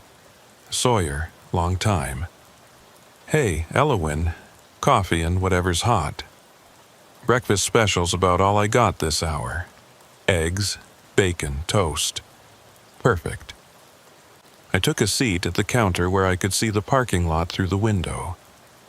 My truck sat there solid and real, with the two other rigs on either side. Normal. Safe. I wrapped my hands around the coffee mug she'd poured and let the heat seep into my fingers. Elowyn slid a plate in front of me and leaned against the counter. You look rough. Long drive. From where? Fort Nelson. Started around 6 last night. She raised an eyebrow.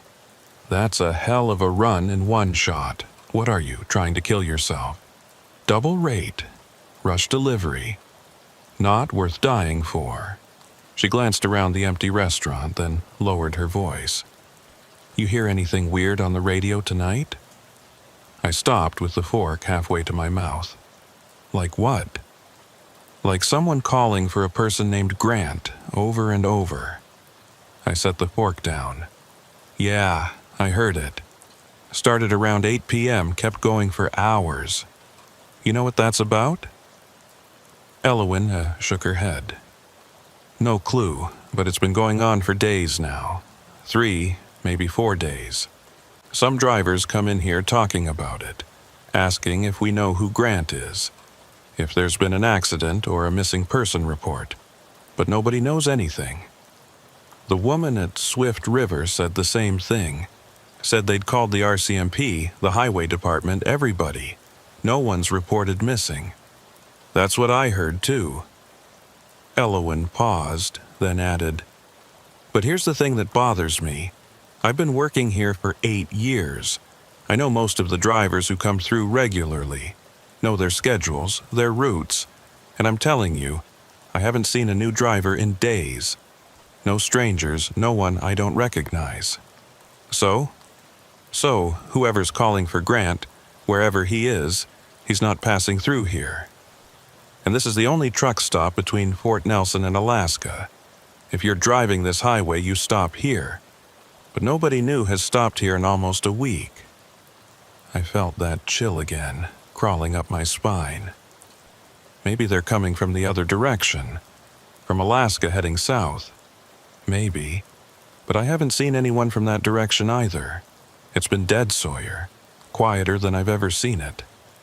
You're only the 3rd truck I've had tonight, and the other 2 have been parked here since yesterday. I looked out the window at the parking lot.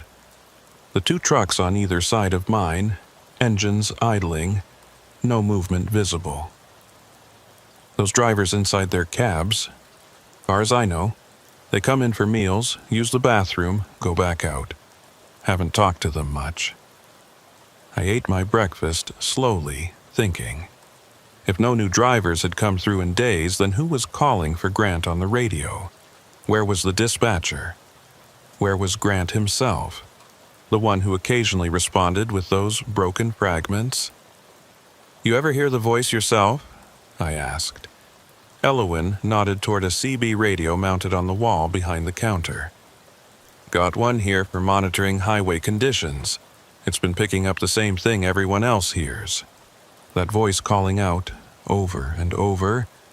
Sometimes it's clear, sometimes it's just static, but it's always there. What does it sound like to you? She thought about it. Desperate. Like someone who's lost something and can't find it. Like they're not going to stop looking until they do. We both fell silent. Around us, the other customers sat hunched over their meals, not talking, not looking at each other. The fluorescent lights hummed overhead. Outside, the wind pushed snow across the parking lot in thin white streams. Elowen refilled my coffee. You staying here for a bit, or you heading out? Got a delivery at noon. Figure I'll catch a few hours of sleep first. Good idea. You look dead on your feet. I finished eating and paid my bill, then headed back out to the truck. The cold wrapped around me, familiar now, almost comforting in its consistency. I climbed into the cab and pulled the curtains closed around the sleeper berth. Set my alarm for 10 a.m. Stretched out on the thin mattress and closed my eyes. Sleep should have come immediately. I was exhausted, every muscle in my body aching. But I couldn't stop thinking about what Elowen had said. No new drivers in days, no strangers passing through. Just the same familiar faces, the same regular routes. So who was Grant? I must have dozed off eventually because the next thing I knew my alarm was beeping and daylight was filtering through the curtains. I sat up, disoriented for a moment, not sure where I was. Then it all came back. The Yukon, the delivery, the voices on the radio. I checked my phone. 10:03 a.m. I'd slept for almost 4 hours, though it didn't feel like it. My body still ached, my eyes still burned. But at least I was functional. I climbed out of the sleeper and started the engine, letting it warm up while I did a walk-around inspection. Everything looked good, straps still tight, tires properly inflated.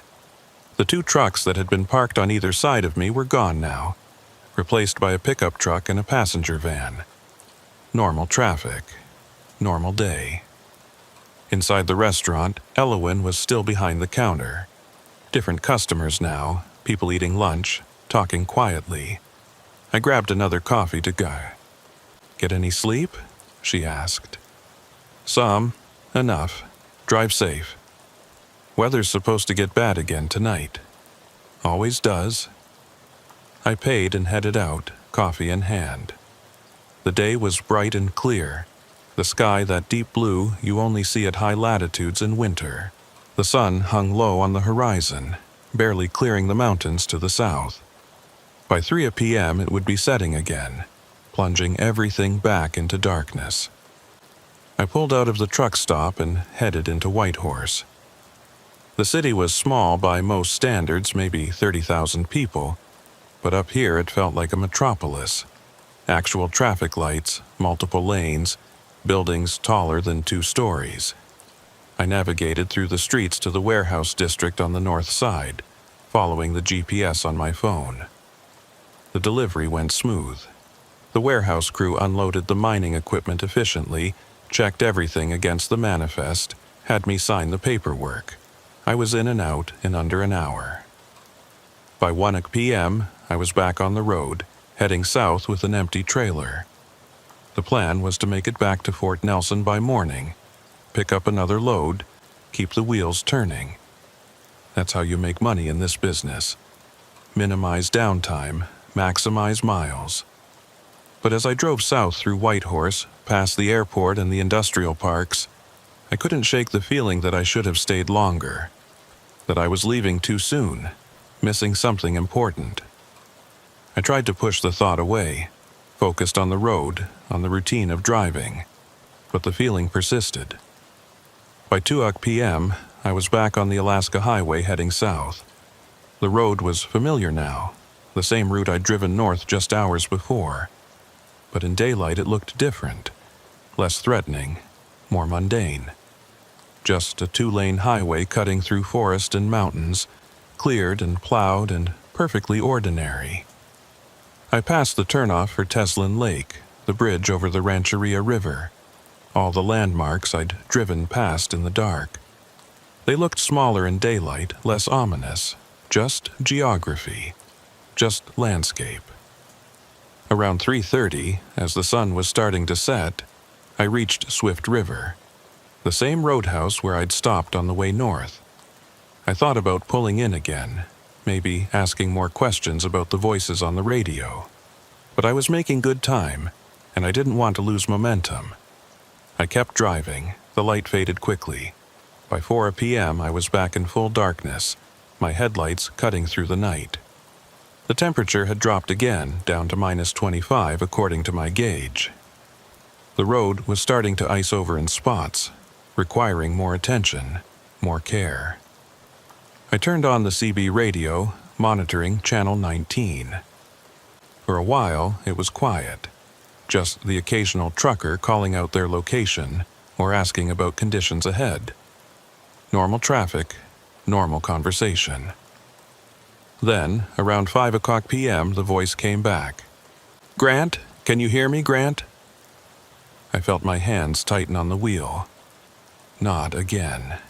I thought maybe it was over, that whatever had been happening the night before had resolved itself. But here it was again, that same desperate voice calling out into the darkness. "Grant, please respond. We need to know where you are." I picked up the mic. "This is a southbound truck on the Alaska Highway. Who is this? What's your emergency?" No response. The voice just kept calling. "Grant, Grant, answer me." "Who is Grant?" I tried again. "What agency are you with?" Still nothing. Like I was invisible, inaudible, Like my voice wasn't reaching anyone, I clicked through other channels. On every one, I could hear fragments of the same transmission. Sometimes clear, sometimes buried under static, but always there. That voice calling for Grant, begging for a response. On Channel 9, I heard something else, a different voice, not the dispatcher. This one was faint, barely audible, like it was coming from very far away. Can't find the road. I grabbed the mic. This is a southbound truck. If you're lost, give me your location. What mile marker are you near? So cold. Give me landmarks. What can you see? The lights. Following the lights. What lights? Describe them. But the voice faded, dissolving back into static. I waited, listening, but it didn't come back. Just the dispatcher again, still calling for Grant, the transmission looping endlessly like a recording that couldn't be stopped. I drove on through the darkness, checking the mirrors more often now, scanning the road ahead for any sign of another vehicle. But I was alone. No taillights ahead, no headlights behind. Just my truck and the empty highway and the voices crackling through the CB. Around 6:30, I passed the spot where I'd seen the abandoned truck the night before. I slowed down, watching the shoulder, half expecting to see it still sitting there. But there was nothing, just empty pavement and snow-covered ground, like the truck had never existed at all. I stopped and backed up, pulling onto the shoulder where I thought I'd seen it, got out with my flashlight and walked along the edge of the road, looking for tire tracks or any sign that a vehicle had been parked here. Nothing. The snow was undisturbed, unmarked. If there had been a truck here 12 hours ago, there was no evidence of it now. I stood there in the cold, shining my light across the empty shoulder, trying to make sense of it. I knew what I'd seen. An older semi, rusted and dark, parked at an angle with no lights. I'd walked up to it, had looked through the windows, had tried the doors. It had been real, solid. But now it was gone, and there was no trace it had ever been here. I climbed back into my truck and sat there with the engine idling, staring at the empty space. Then I grabbed the CB mic. Anyone on 19, this is a southbound truck near mile marker 863. Did anyone see a truck parked on the shoulder here last night? Older model semi looked abandoned. Static. Any northbound traffic last night? Anybody pass a parked truck around mile 863? Nothing but silence. I tried one more time. Dispatch calling for Grant. I'm at mile 863. Is this where he was last seen? Is this where you lost contact? The radio crackled, and for a moment I thought someone was going to respond. Then that familiar voice cut through. Grant, Grant, where are you? Answer me, I said, my voice rising. Is this the location? Is this where Grant disappeared? Grant, please, Grant. Tell me what happened here, but the voice just kept calling, mechanical and persistent, like it was reading from a script that never changed. I slammed the mic back onto its hook and pulled back onto the highway, accelerating hard. The tires spun briefly on the ice before catching, and then I was moving, putting distance between myself and that empty shoulder. The voices followed me. For the next 3 hours, as I drove south through the darkness, the CB was never quiet. Sometimes it was the dispatcher calling for Grant. Sometimes it was that other voice, the faint one, saying things I could barely hear. Fragments about cold and darkness and lights that led nowhere. And sometimes when the static cleared for just a moment, I'd hear a third voice. This one different from the others, younger sounding, confused. Where am I? Can't see the road. Been driving for hours. No one will answer. Each fragment was brief, just a few words before the static swallowed it again. But together they painted a picture I didn't want to see. Someone lost, someone driving in circles, someone calling for help that would never come. I tried multiple times to respond, to offer assistance, to get a location or any useful information. But like before, my transmissions went unanswered. It was like shouting into a void, like my voice existed in a different reality than theirs. By 9 p.m., I was approaching Coal River again, the gas station where I'd stopped on the way north. I pulled in, more for the comfort of lights and other people than because I needed fuel. The same woman was behind the counter, the same one who'd mentioned the weird radio interference. I went inside and poured myself coffee. She looked up from her paperback and nodded. Back already. Made the delivery, heading back south. That radio thing still happening? She gestured to the CB on the counter. Hasn't stopped. Still calling for Grant, still no answer. You ever hear other voices? Besides the dispatcher? Sometimes. Sounds like someone responding, but it's too faint to make out. Why? I wrapped my hands around the coffee cup. I've been hearing fragments, someone saying they're lost, that they can't find the road. Different voice than the dispatcher. The woman's expression changed, became more serious. That's new, or at least I haven't heard that part. Just the dispatcher calling and calling. How long can this go on? How long has it been now? 4 days. Started Sunday night, hasn't stopped since. 4 days of someone calling for help. 4 days of transmissions going nowhere, reaching no one. I thought about the truck I'd seen on the shoulder, the one that had vanished without a trace. Thought about what Elowin had said about no new drivers passing through, no strangers on the road. You ever heard the name Grant before? I asked. Any drivers who come through here regularly? She thought about it. Not that I can remember, but I don't know everyone's name. Most people just fuel up and move on. I paid for the coffee and headed back to the truck. As I climbed into the cab, the CB crackled to life. Grant, this is your last chance. Tell us where you are. The voice sounded different now. Less patient, more urgent, almost angry. Grant, we're running out of time. Time for what? I asked the radio, knowing I wouldn't get an answer. And I didn't. The voice went silent, and for the first time in hours, the radio was completely quiet. No static, no voices, nothing. Just dead air. I sat there listening to the silence, and somehow it was worse than the voices had been. At least the voices meant someone was out there, even if I couldn't reach them. The silence meant abandonment, meant giving up. I started the engine and pulled back onto the highway. I wanted to get as far south as possible before I had to stop for the night. Wanted to put distance between myself and whatever was happening on these roads. But around 10:30, exhaustion caught up with me. I'd been awake for more than 20 hours, had driven almost 800 miles, and my body was shutting down.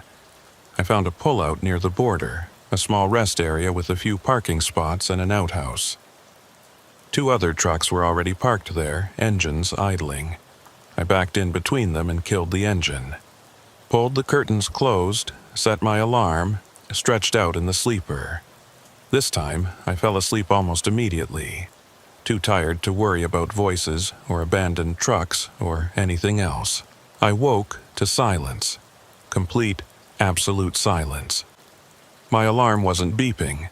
The engine wasn't running. I couldn't hear the wind or the other trucks or anything at all.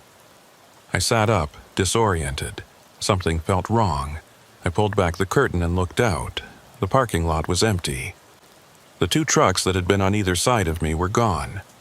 No tire tracks, no sign they'd ever been there.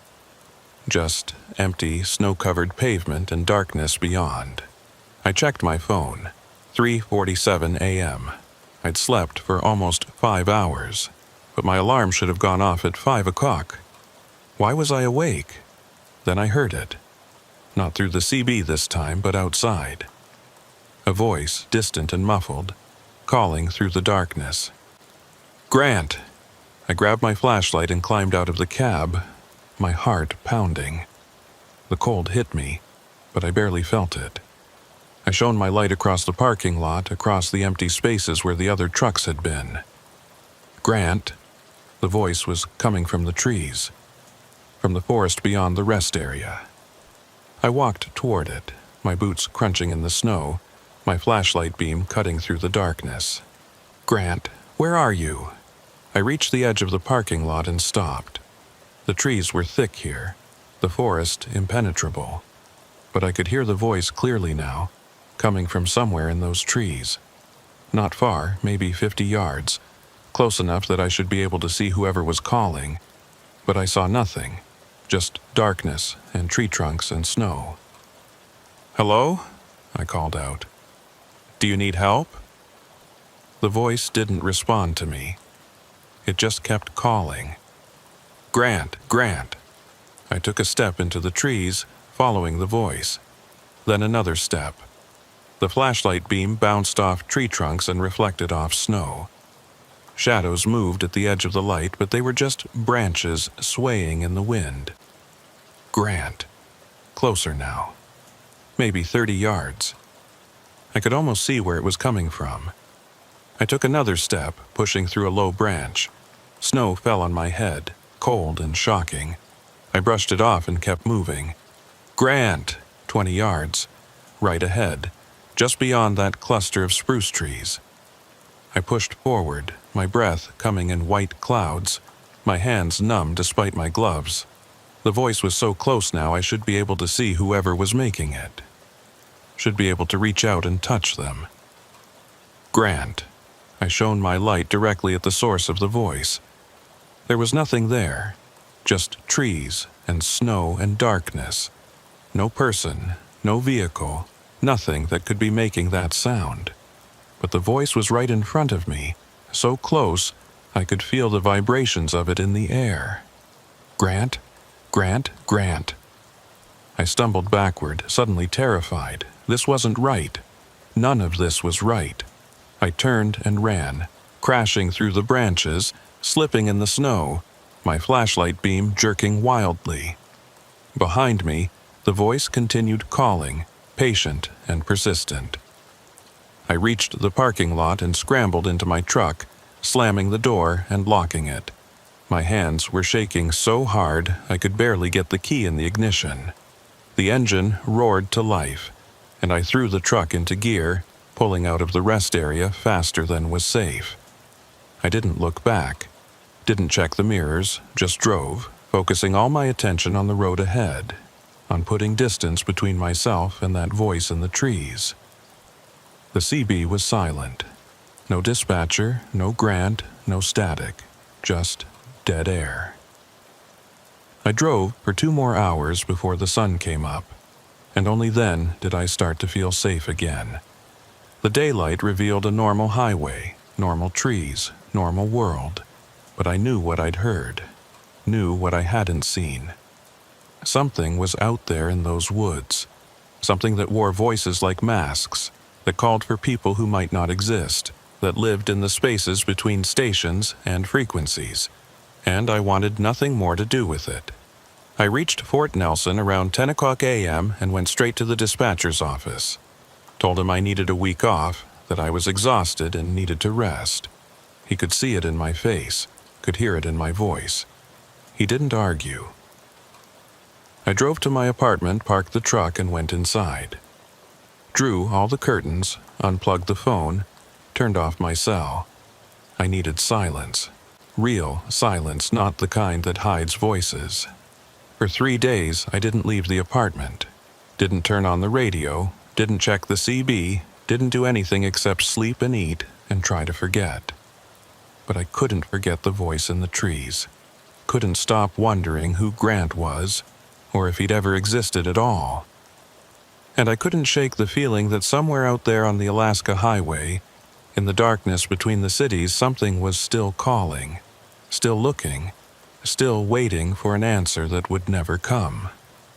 A week passed before I could bring myself to get back in the truck. 7 days of staring at walls, jumping at every sound, checking the locks on the doors multiple times before going to bed. My dispatcher called twice, asking when I'd be ready to roll again. I told him I needed more time. He said fine, but the jobs wouldn't wait forever. On the 8th day, I woke up and realized I couldn't hide anymore. Bills don't pay themselves, and I wasn't independently wealthy. I needed to work.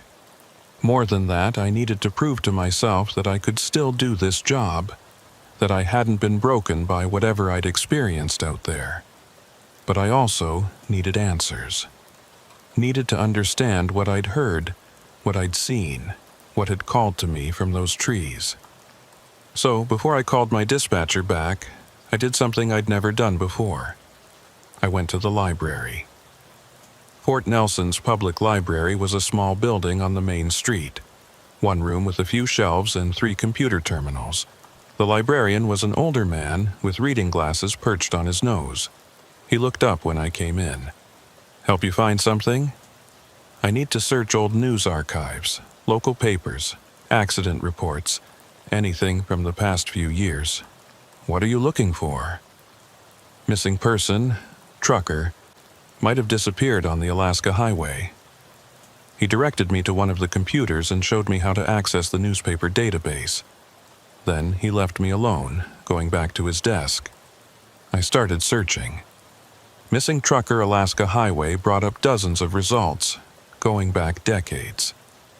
The highway was dangerous, especially in winter. People disappeared all the time, their vehicles found abandoned, sometimes their bodies recovered in spring when the snow melted. I narrowed the search. Missing Trucker 2023 gave me fewer results. I scrolled through them, reading headlines, looking for anything that might connect. Then I found it. Trucker missing after winter storm, search underway.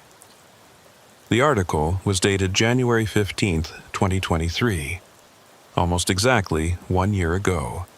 I clicked on it and started reading.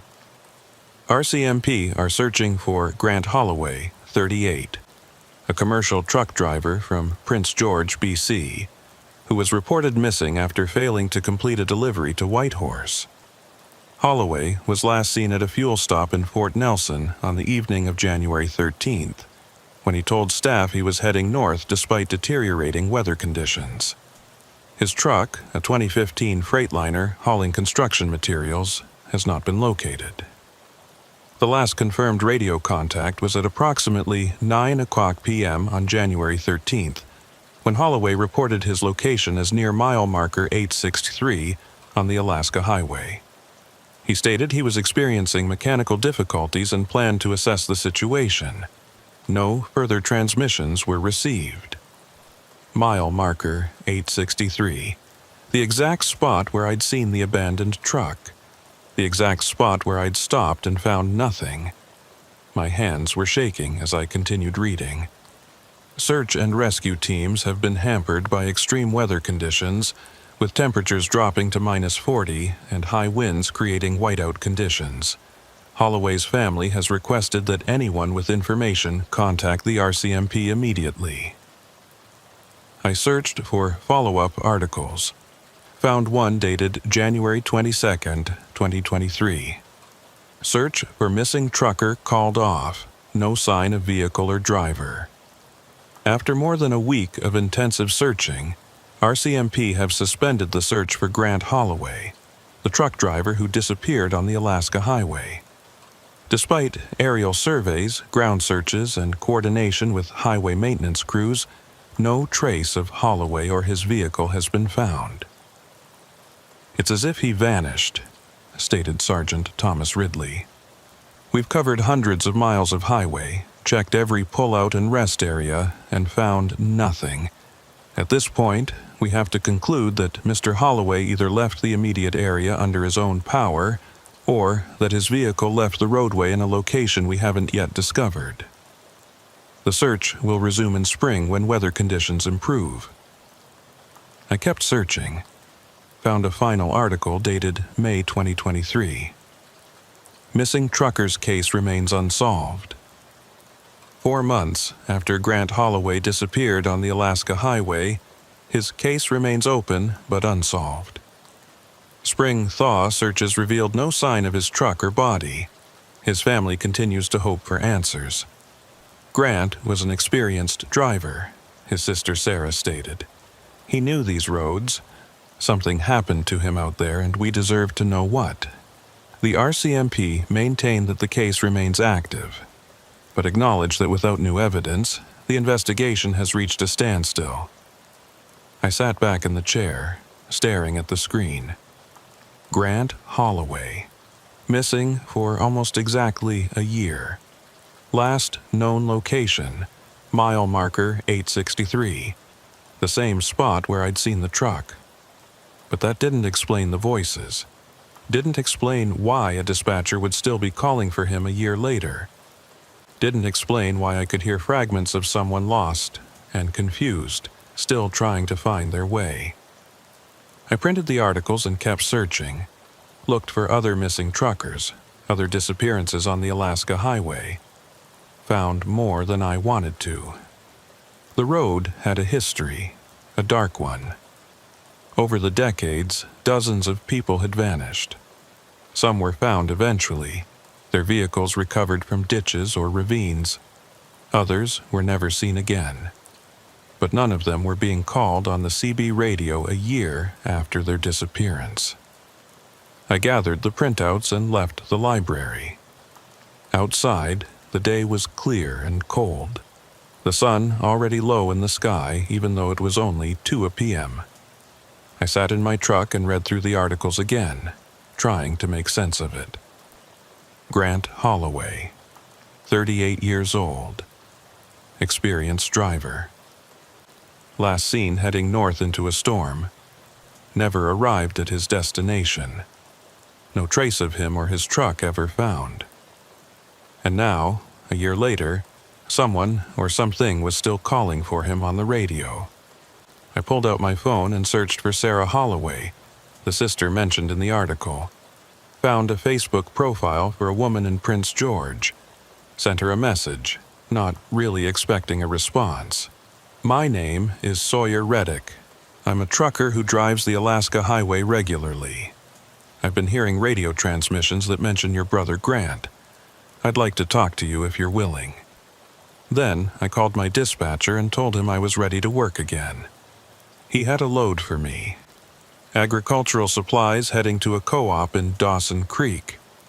Easy run, good money, and it would get me back on the road without having to face the Alaska Highway right away. I took the job. Spent the next 3 days hauling feed and seed, making deliveries, keeping busy.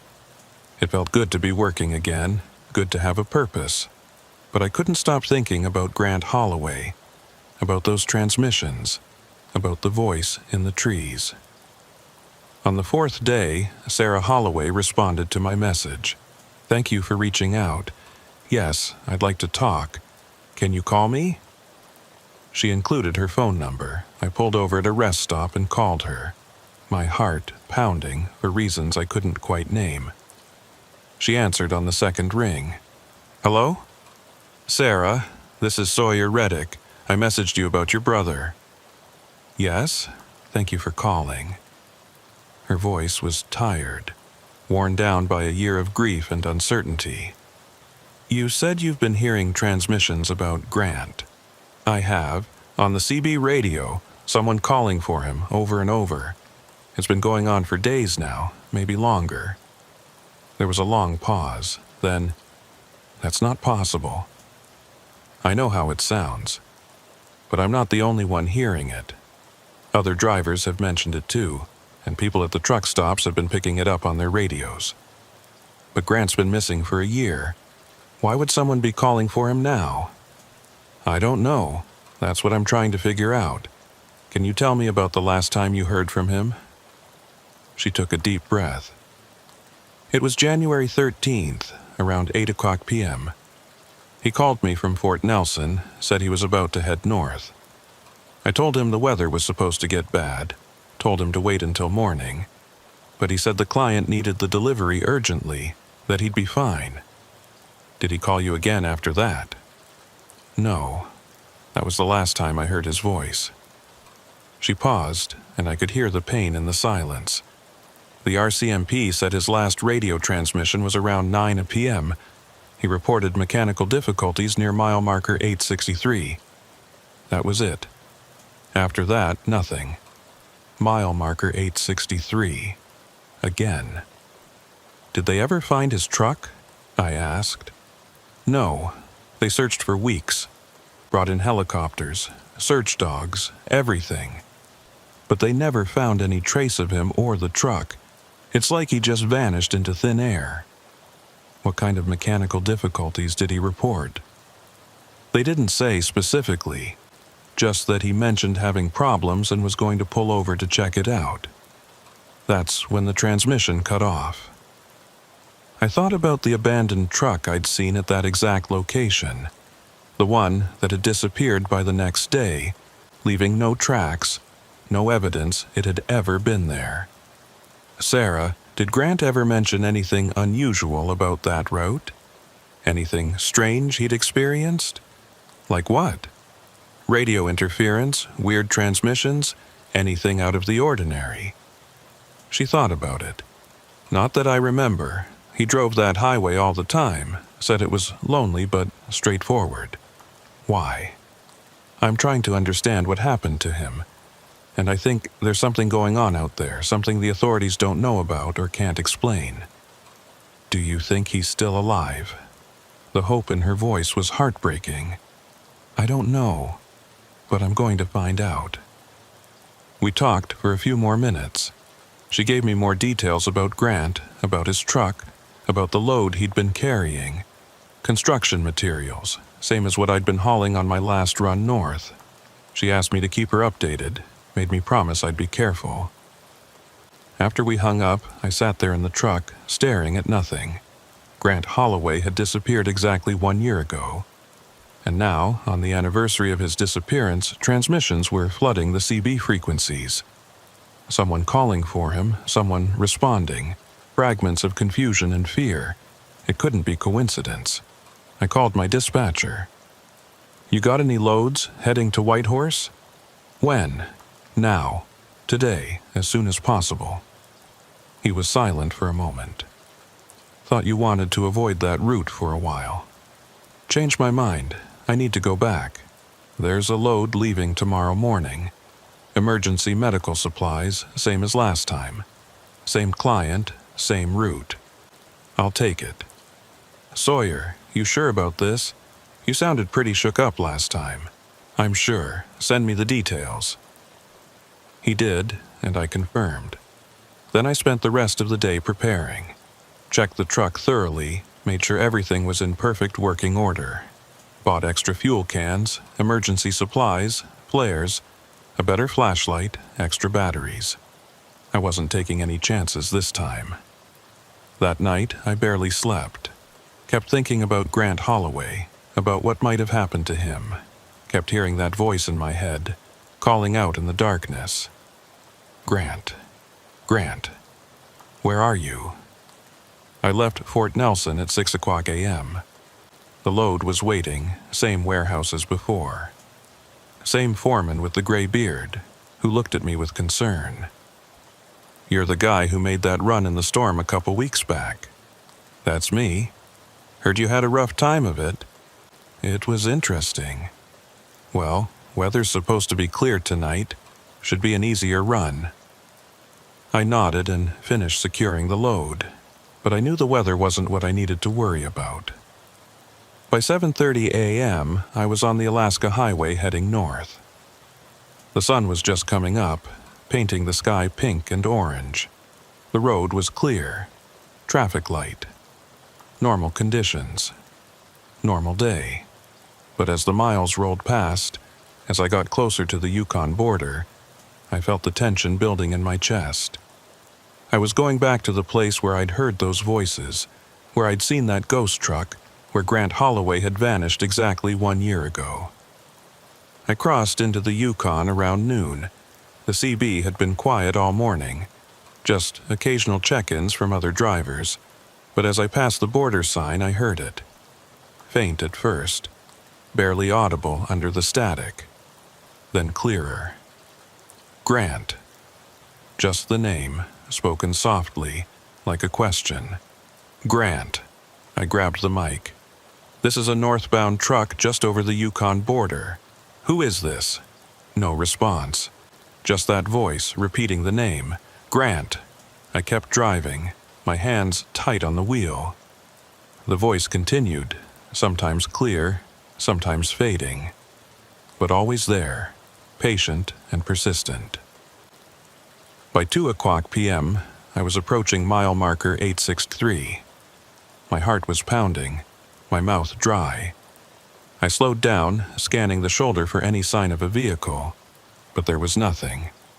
Just empty road and snow-covered ground. I pulled onto the shoulder exactly where I'd seen the truck before, killed the engine, and sat there, listening. The CB was still transmitting that single word over and over. Grant, Grant, Grant. I climbed out of the cab with my flashlight, even though it was still daylight. The cold was brutal, but I barely noticed. I walked along the shoulder, looking for tire tracks, looking for any evidence that a truck had been here. Nothing. The snow was undisturbed, perfect and unmarked. But I knew something had been here. I'd seen it, had walked up to it, had tried the doors. It had been real. I walked into the trees, following the same path I'd taken when I'd heard the voice calling. The forest was silent now, just the whisper of wind through branches. I pushed deeper, maybe 50 yards, until I reached the spot where the voice had seemed to originate. And I found something. Hanging from a tree branch, almost invisible against the bark, was a small metal tag, the kind truckers attach to their keychains, with their name and company information stamped on it. I pulled it down and brushed off the snow. Grant Holloway, Northland Freight, Prince George, BC. My hands were shaking as I stared at it. This was his. This had belonged to the missing driver. But how had it gotten here, 50 yards into the forest? And why was it hanging from a tree branch like someone had placed it there deliberately? I looked around, suddenly aware of how alone I was, how far from help. The trees pressed in close, their branches interlocking overhead. The sky was barely visible through the canopy. The CB in my truck crackled, loud enough that I could hear it from here. Grant, we know where you are now. I ran back to the truck, crashing through the branches, slipping in the snow. Climbed into the cab and grabbed the mic. Who is this? What do you know about Grant Holloway? The voice didn't acknowledge me. It just kept speaking, and for the first time it said something different. Grant, it's time. It's been long enough. You need to answer. Answer what? I shouted into the mic. Grant, last chance. Tell us where you are, or we're coming to find you. I felt ice in my veins. Who are you? What do you want? But the transmission cut off, leaving only static. I clicked through all the channels, trying to find that voice again. But it was gone. The radio was silent. I sat there with the keychain in my hand, looking at Grant Holloway's name stamped on the metal.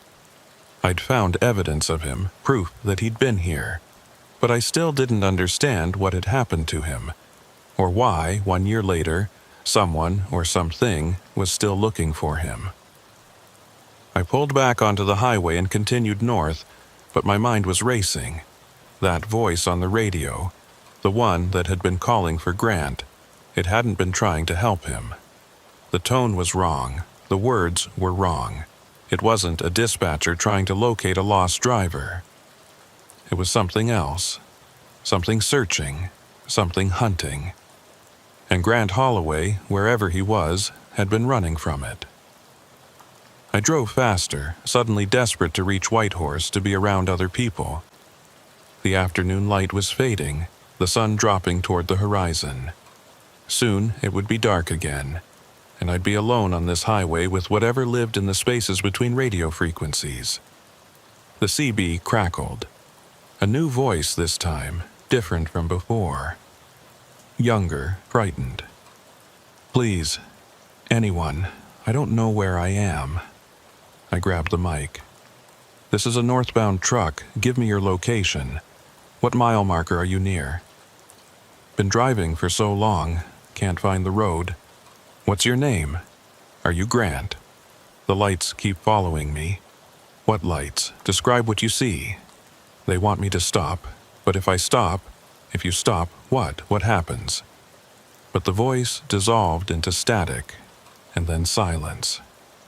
I tried calling back. Tried reaching whoever it was, but got nothing. Just empty air. I looked in my mirrors, half expecting to see lights following me. But the road behind was dark and empty. Just my own taillights reflecting off the snow. I made it to Whitehorse around 8 o'clock p.m. and went straight to the truck stop where Elowen worked. She was behind the counter as always, and she looked up when I came in. Sawyer, didn't expect to see you back so soon. I need to ask you something. Do you remember a driver named Grant Holloway? Her expression changed. Why? Just answer the question. Did you know him? She nodded slowly. He used to come through here regularly. Nice guy, always friendly. But he disappeared last year. They never found him. I know. I've been hearing transmissions on the radio. Someone calling for him. I've heard them too. Everyone has. But Sawyer... She paused, choosing her words carefully. That's not what bothers me. What do you mean? The first time I heard those transmissions was January 14th last year. The day after Grant disappeared. They called for him all night, non-stop. Then at dawn, they just stopped. Completely silent. And now they're back. Exactly 1 year later. Same transmissions, same voice, same everything. I felt cold all over. What are you saying? I'm saying this has happened before, and I think it's going to happen again. I pulled out the keychain I'd found and showed it to her. I found this in the forest near mile marker 863. This was his. Elowen stared at it. How did you find that? It was hanging from a tree branch, like someone put it there on purpose, or like someone left it as a warning. We both fell silent. Around us, the truck stop continued its normal operations. Drivers coming and going, food being served, fuel being pumped. Normal life. Normal world. But I knew better now. I knew that just beyond the lights, just past the edge of civilization, something else existed. Something that called out names in the darkness, that left clues in the forest that waited for people to answer. And Grant Holloway, wherever he was, had never answered. Or maybe he had, and that was worse. I ordered coffee and sat at the counter thinking. The keychain sat in front of me, Grant's name catching the fluorescent light. Tomorrow, I'd make my delivery and head back south. Back to Fort Nelson, back to safety. But I knew I couldn't leave it alone. Couldn't walk away from this mystery, from these voices, from whatever had happened to Grant Holloway. Because if I did, it might happen to someone else. It might happen to me. The CB on the counter crackled softly. Elowen and I both looked at it. For a moment, there was only static. Then faintly, Grant. We're so close now. So very close. And I realized that whatever was looking for Grant Holloway had been searching for an entire year, and it wasn't going to stop until it found him, or until it found something else instead. I stayed in Whitehorse for 2 days, made my delivery, checked into a cheap motel, spent the time trying to decide what to do next. The keychain sat on the nightstand, Grant Holloway's name staring at me every time I woke up. I'd taken it from that tree in the forest, and now it felt like a responsibility I couldn't put down. On the second night, I called Sarah again. I found something, I told her. Your brother's keychain. It was in the forest near where he disappeared. She was quiet for a long moment. How far into the forest? Maybe 50 yards from the highway, hanging from a tree branch. That doesn't make sense. Grant would never leave his keys behind. And why would he go into the forest? I don't think he left them voluntarily. What do you mean? I hesitated, trying to find the right words. Sarah, I think something happened to your brother out there. Something that can't be explained easily.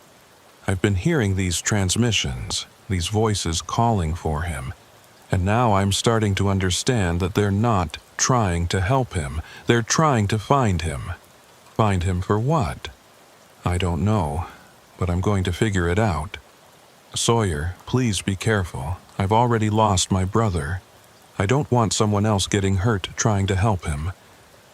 I'll be careful, but I need to know what happened. I need to understand. We talked for a while longer, and she told me more about Grant. How he'd loved the solitude of long-haul trucking. How he'd always said the highway was where he felt most at peace. How he'd driven the Alaska highway dozens of times without incident. Until the night he didn't come home. After we hung up, I lay in bed staring at the ceiling. The motel room was quiet. Just the hum of the heating unit and the occasional sound of traffic outside. But in my mind, I kept hearing that voice on the CB. Grant. Grant. We're so close now. What were they close to? What were they looking for? The next morning, I checked out of the motel and headed back to the truck stop. Elowen was there, as always. I sat at the counter and ordered breakfast. You look terrible, she said. Haven't been sleeping well. Still thinking about Grant? I nodded. Can I ask you something? That night he disappeared. Did you see him? Did he stop here? He did. Came in around 7:30, grabbed coffee and a sandwich. We talked for a few minutes. He seemed fine, normal. Said he was heading to Whitehorse, had a tight delivery window. Did he mention anything unusual? Anything about the radio, or seeing strange things on the road? She thought about it. Not that I remember. But there was one thing that struck me as odd. When he was leaving, he looked out at the parking lot and just stood there for a minute, like he was seeing something. I asked if he was okay, and he said, yeah, just tired. But the look on his face... She trailed off. What kind of look? Like he was afraid of something, or like he was recognizing something he'd been dreading. I felt a chill run through me. Did you ask him about it? I tried, but he just smiled and said he was fine. Then he left. That was the last time anyone saw him. I finished my breakfast and paid. Before I left, I asked Elowen one more question.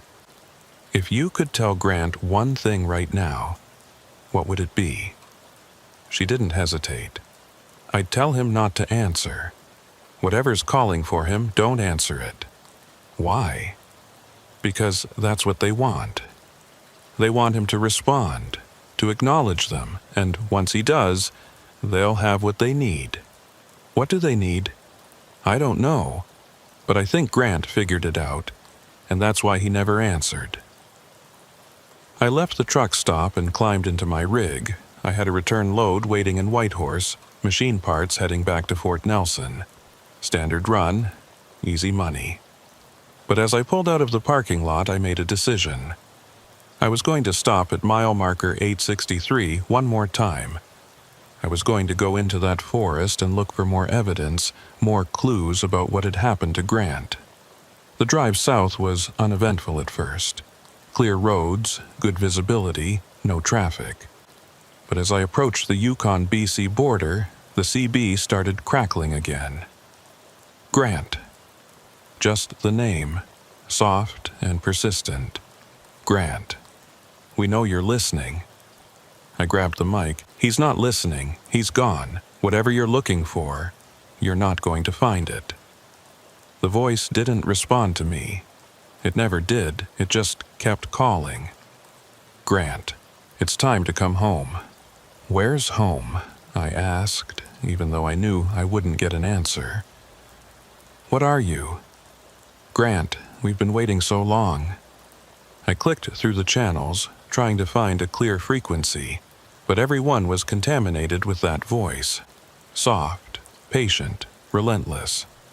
On Channel 9, I heard something else. That other voice, the frightened one. I can see them now. I grabbed the mic. See who? What do you see? They're all around, in the trees. Where are you? Give me your location. I think they've been here the whole time. Waiting. Waiting for what? But the voice cut off, replaced by static. I tried calling back but got nothing. Just that original voice still calling for Grant. I reached mile marker 863 around 3 o'clock p.m.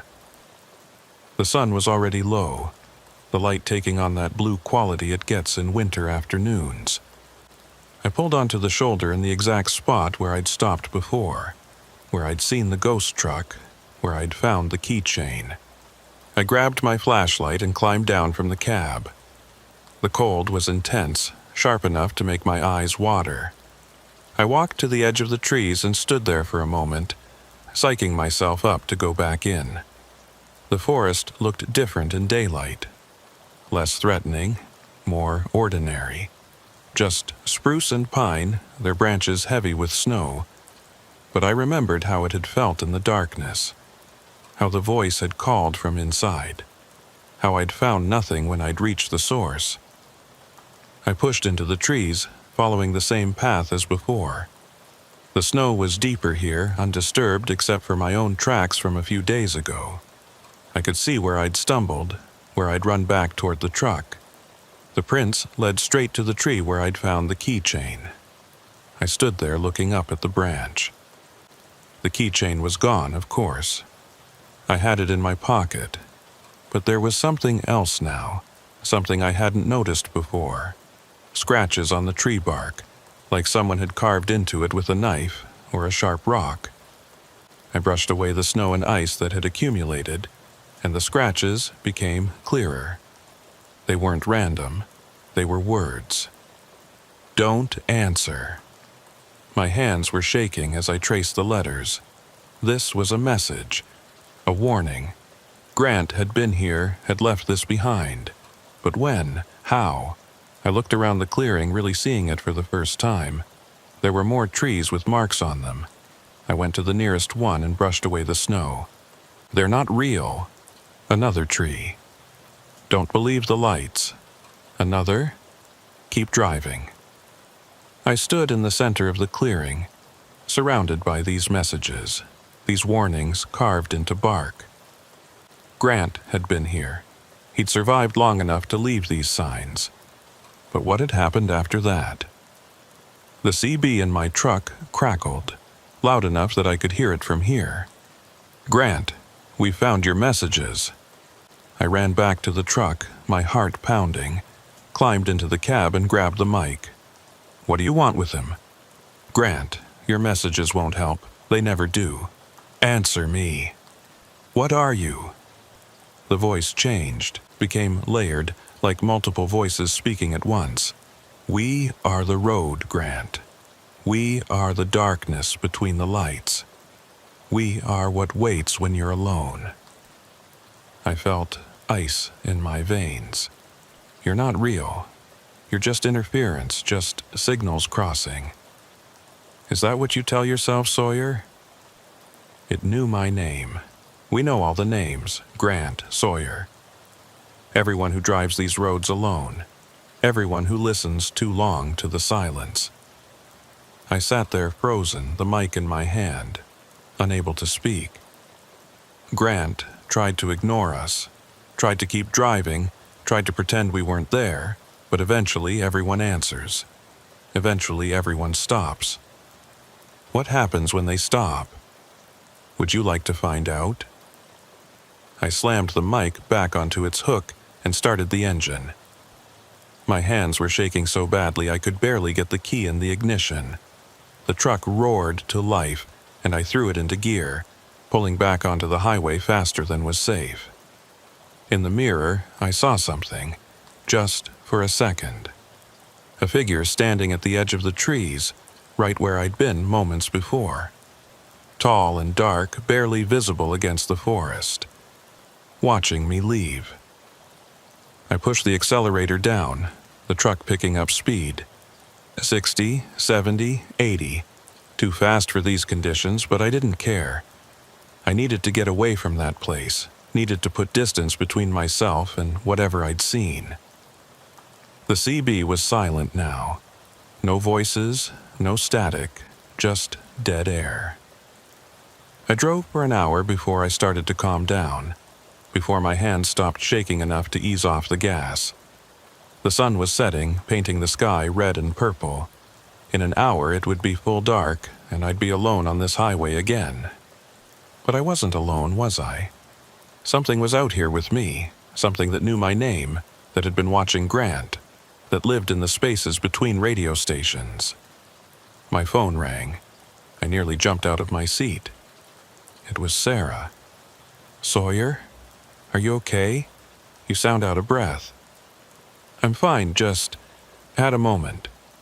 Did you find anything else?" I thought about telling her, about the messages carved in the trees, about the voice that had spoken my name, about the figure I'd seen. But what would that accomplish? It would just give her more questions, more pain.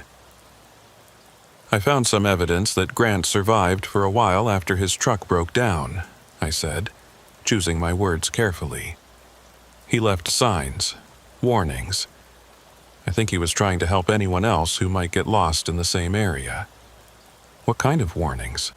"Just advice about staying safe, keeping moving, not stopping for anything." She was quiet for a moment. "That sounds like Grant. Always trying to help, even when he was in trouble himself."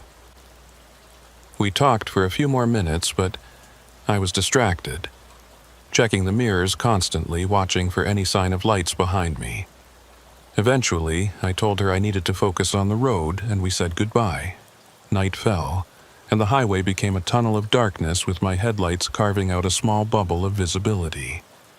I passed through familiar landmarks: the bridge over the Rancheria River, the turnoff for Teslin Lake, each one taking me further south, further from that clearing with its carved warnings. Around 9 p.m., the CB crackled back to life. "Sawyer," my name, clear and distinct. No static, no interference. "Sawyer, you found his messages. Leave me alone. We can't do that. You're involved now. You've seen too much, heard too much. You're part of this story." "I'm not part of anything. I'm just a driver trying to make a living." That's what Grant said, too.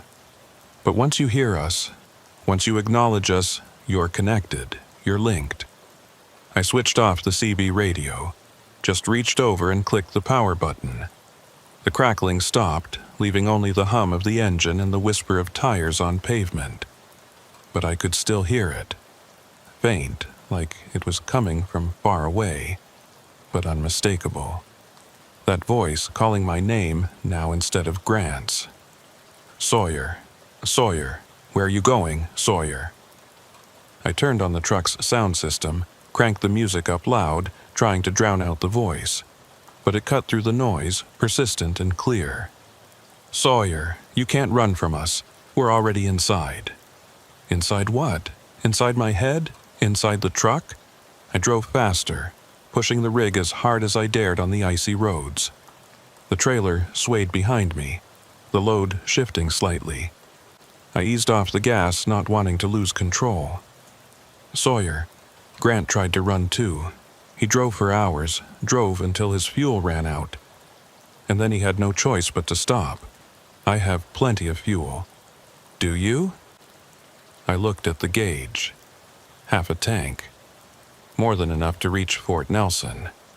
But even as I watched, the needle seemed to drop. Quarter tank. Then less. I blinked, looked again. Half tank. The same as before. My eyes were playing tricks on me, my mind filling in fears. "Your eyes aren't playing tricks, Sawyer. We can affect things, small things at first. Fuel gauges, radio signals, tire pressure.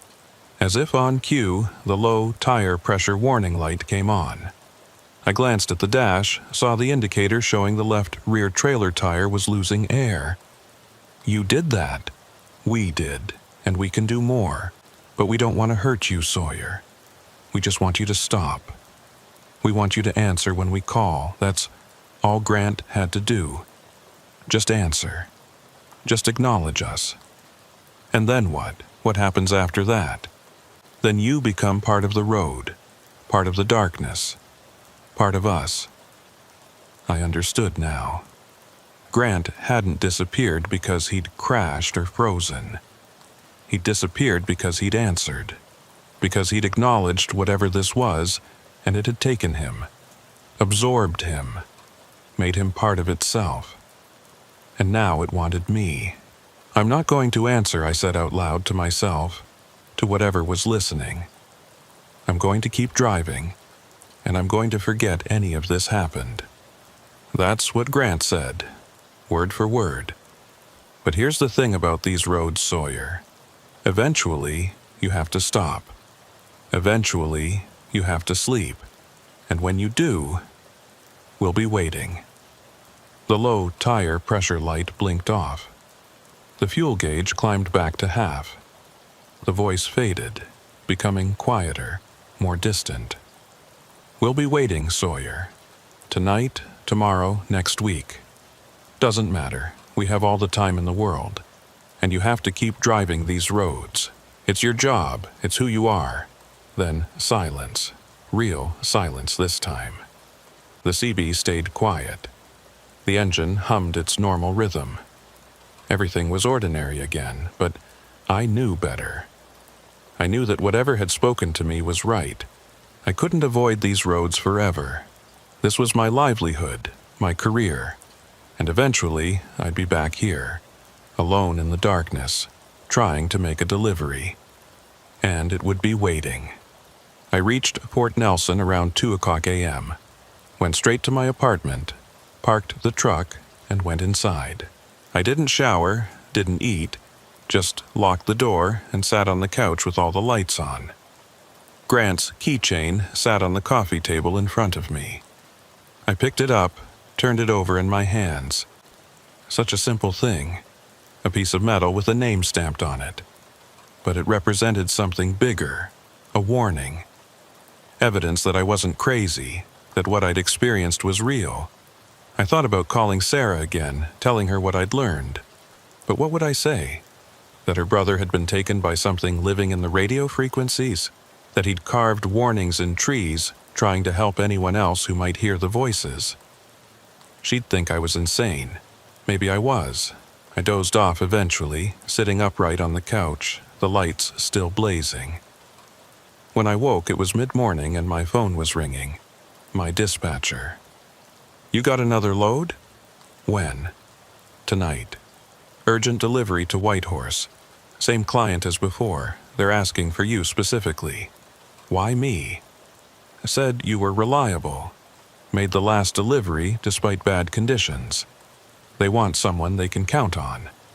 I thought about saying no, about quitting this job, finding something else, staying away from the Alaska Highway forever. But then I thought about Grant, about how he'd tried to warn others, had left messages in the forest, had fought against whatever had taken him. He'd been brave. He'd tried to help. Could I do less? "I'll take it," I said. "You sure? You sound rough." "I'm sure. Send me the details." After I hung up, I sat there for a long time, looking at Grant's keychain. Then I attached it to my own keyring, right next to my truck keys. A reminder, a talisman, a promise that I wouldn't forget him, wouldn't let his disappearance be meaningless. That night, I loaded up and headed north again. The highway was clear, the weather calm. Normal conditions, normal run. But as I crossed into the Yukon, as the darkness closed in around me, I heard it again. Soft at first, then clearer. "Sawyer, you came back." "I'm not answering," I said quietly. "You can call all you want, but I'm not answering. We'll see. Grant said that too. But he was alone out here just like you. And loneliness does things to people. Makes them crave connection, even with things they know they should avoid. I drove on in silence, refusing to respond, refusing to engage. The voice continued for a while, sometimes calling my name, sometimes talking about Grant, sometimes just making observations about the darkness, the cold, the emptiness of these roads.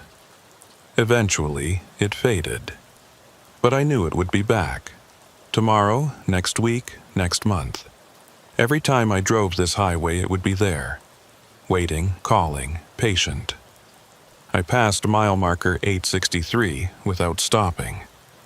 Didn't even slow down. Just kept my eyes forward, my hands on the wheel, my mind focused on the road ahead. In my peripheral vision, I thought I saw something standing at the tree line. A tall figure, dark against the snow. Watching, but I didn't look directly at it. Didn't acknowledge it. Just kept driving. Because that's what you do. You keep moving. You keep your wheels rolling.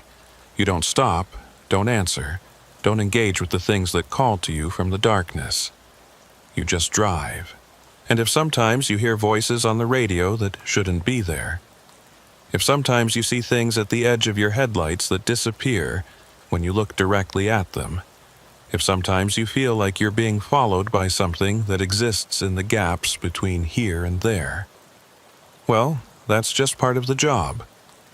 Part of being a long-haul trucker on the loneliest roads in North America. You learn to live with it. You learn to ignore it. You learn that some questions don't have answers, and some disappearances don't have explanations. You learn that the road takes what it wants, when it wants, and all you can do is keep driving, keep moving, keep refusing to stop.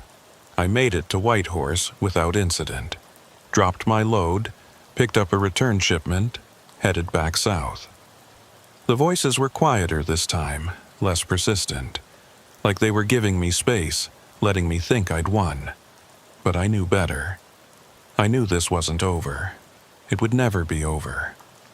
Because Grant Holloway was still out there somewhere. Not alive, probably not dead either. Just there. Part of the road, part of the darkness, part of whatever it was that called to drivers in the night. And every time I drove past mile marker 863, every time I heard that voice on the CB, I'd remember him. I'd remember his warnings carved in bark. I'd remember his sister's hope that somehow, someday, he'd come home. But he wouldn't. I knew that now. He'd answered when he shouldn't have. He'd stopped when he should have kept driving. And now he was part of the road, part of the story that truckers tell each other in truck stops and rest areas. The story of the voice that calls your name. The story of the thing that waits in the darkness. The story of what happens when you're alone too long on roads that go nowhere and everywhere at once. I still drive the Alaska Highway. Still make runs to Whitehorse and beyond. Still hear the voices sometimes, calling out names I don't recognize. Other drivers, maybe. Other people who've heard too much, seen too much, stayed out too long in the cold and the dark. And sometimes, on particularly quiet nights when I'm the only vehicle on the road for miles, I hear my own name. Sawyer. Just that. Nothing more. Just my name spoken softly, like a question or an invitation. And I don't answer. I never answer. I just keep driving, keep moving, keep my eyes forward and my hands on the wheel. Because the moment you answer, the moment you acknowledge that voice, you're giving it permission. You're saying yes to something you don't understand, agreeing to terms you haven't read. And then you become like Grant. Another name on the list, another voice in the darkness. Another warning carved in a tree for the next driver to find. So I don't answer. And I won't answer. But sometimes, late at night when I'm alone with my thoughts, I wonder if Grant wishes he'd done the same. I wonder if he's still out there, still driving in some way I can't comprehend, still trying to ignore the voices that called his name until he couldn't ignore them anymore. And I wonder if someday, despite all my precautions, despite all my refusals, I'll find myself standing at the edge of those trees, looking back at my truck, knowing I've finally stopped for the last time. The road is patient. It has all the time in the world. And eventually, one way or another, everyone answers. But not today. Not tonight. Not while I still have fuel in my tank and miles to make and reasons to keep moving. Today, I just drive. And tomorrow, I'll drive again. That's all any of us can do. Keep driving and hope it's enough.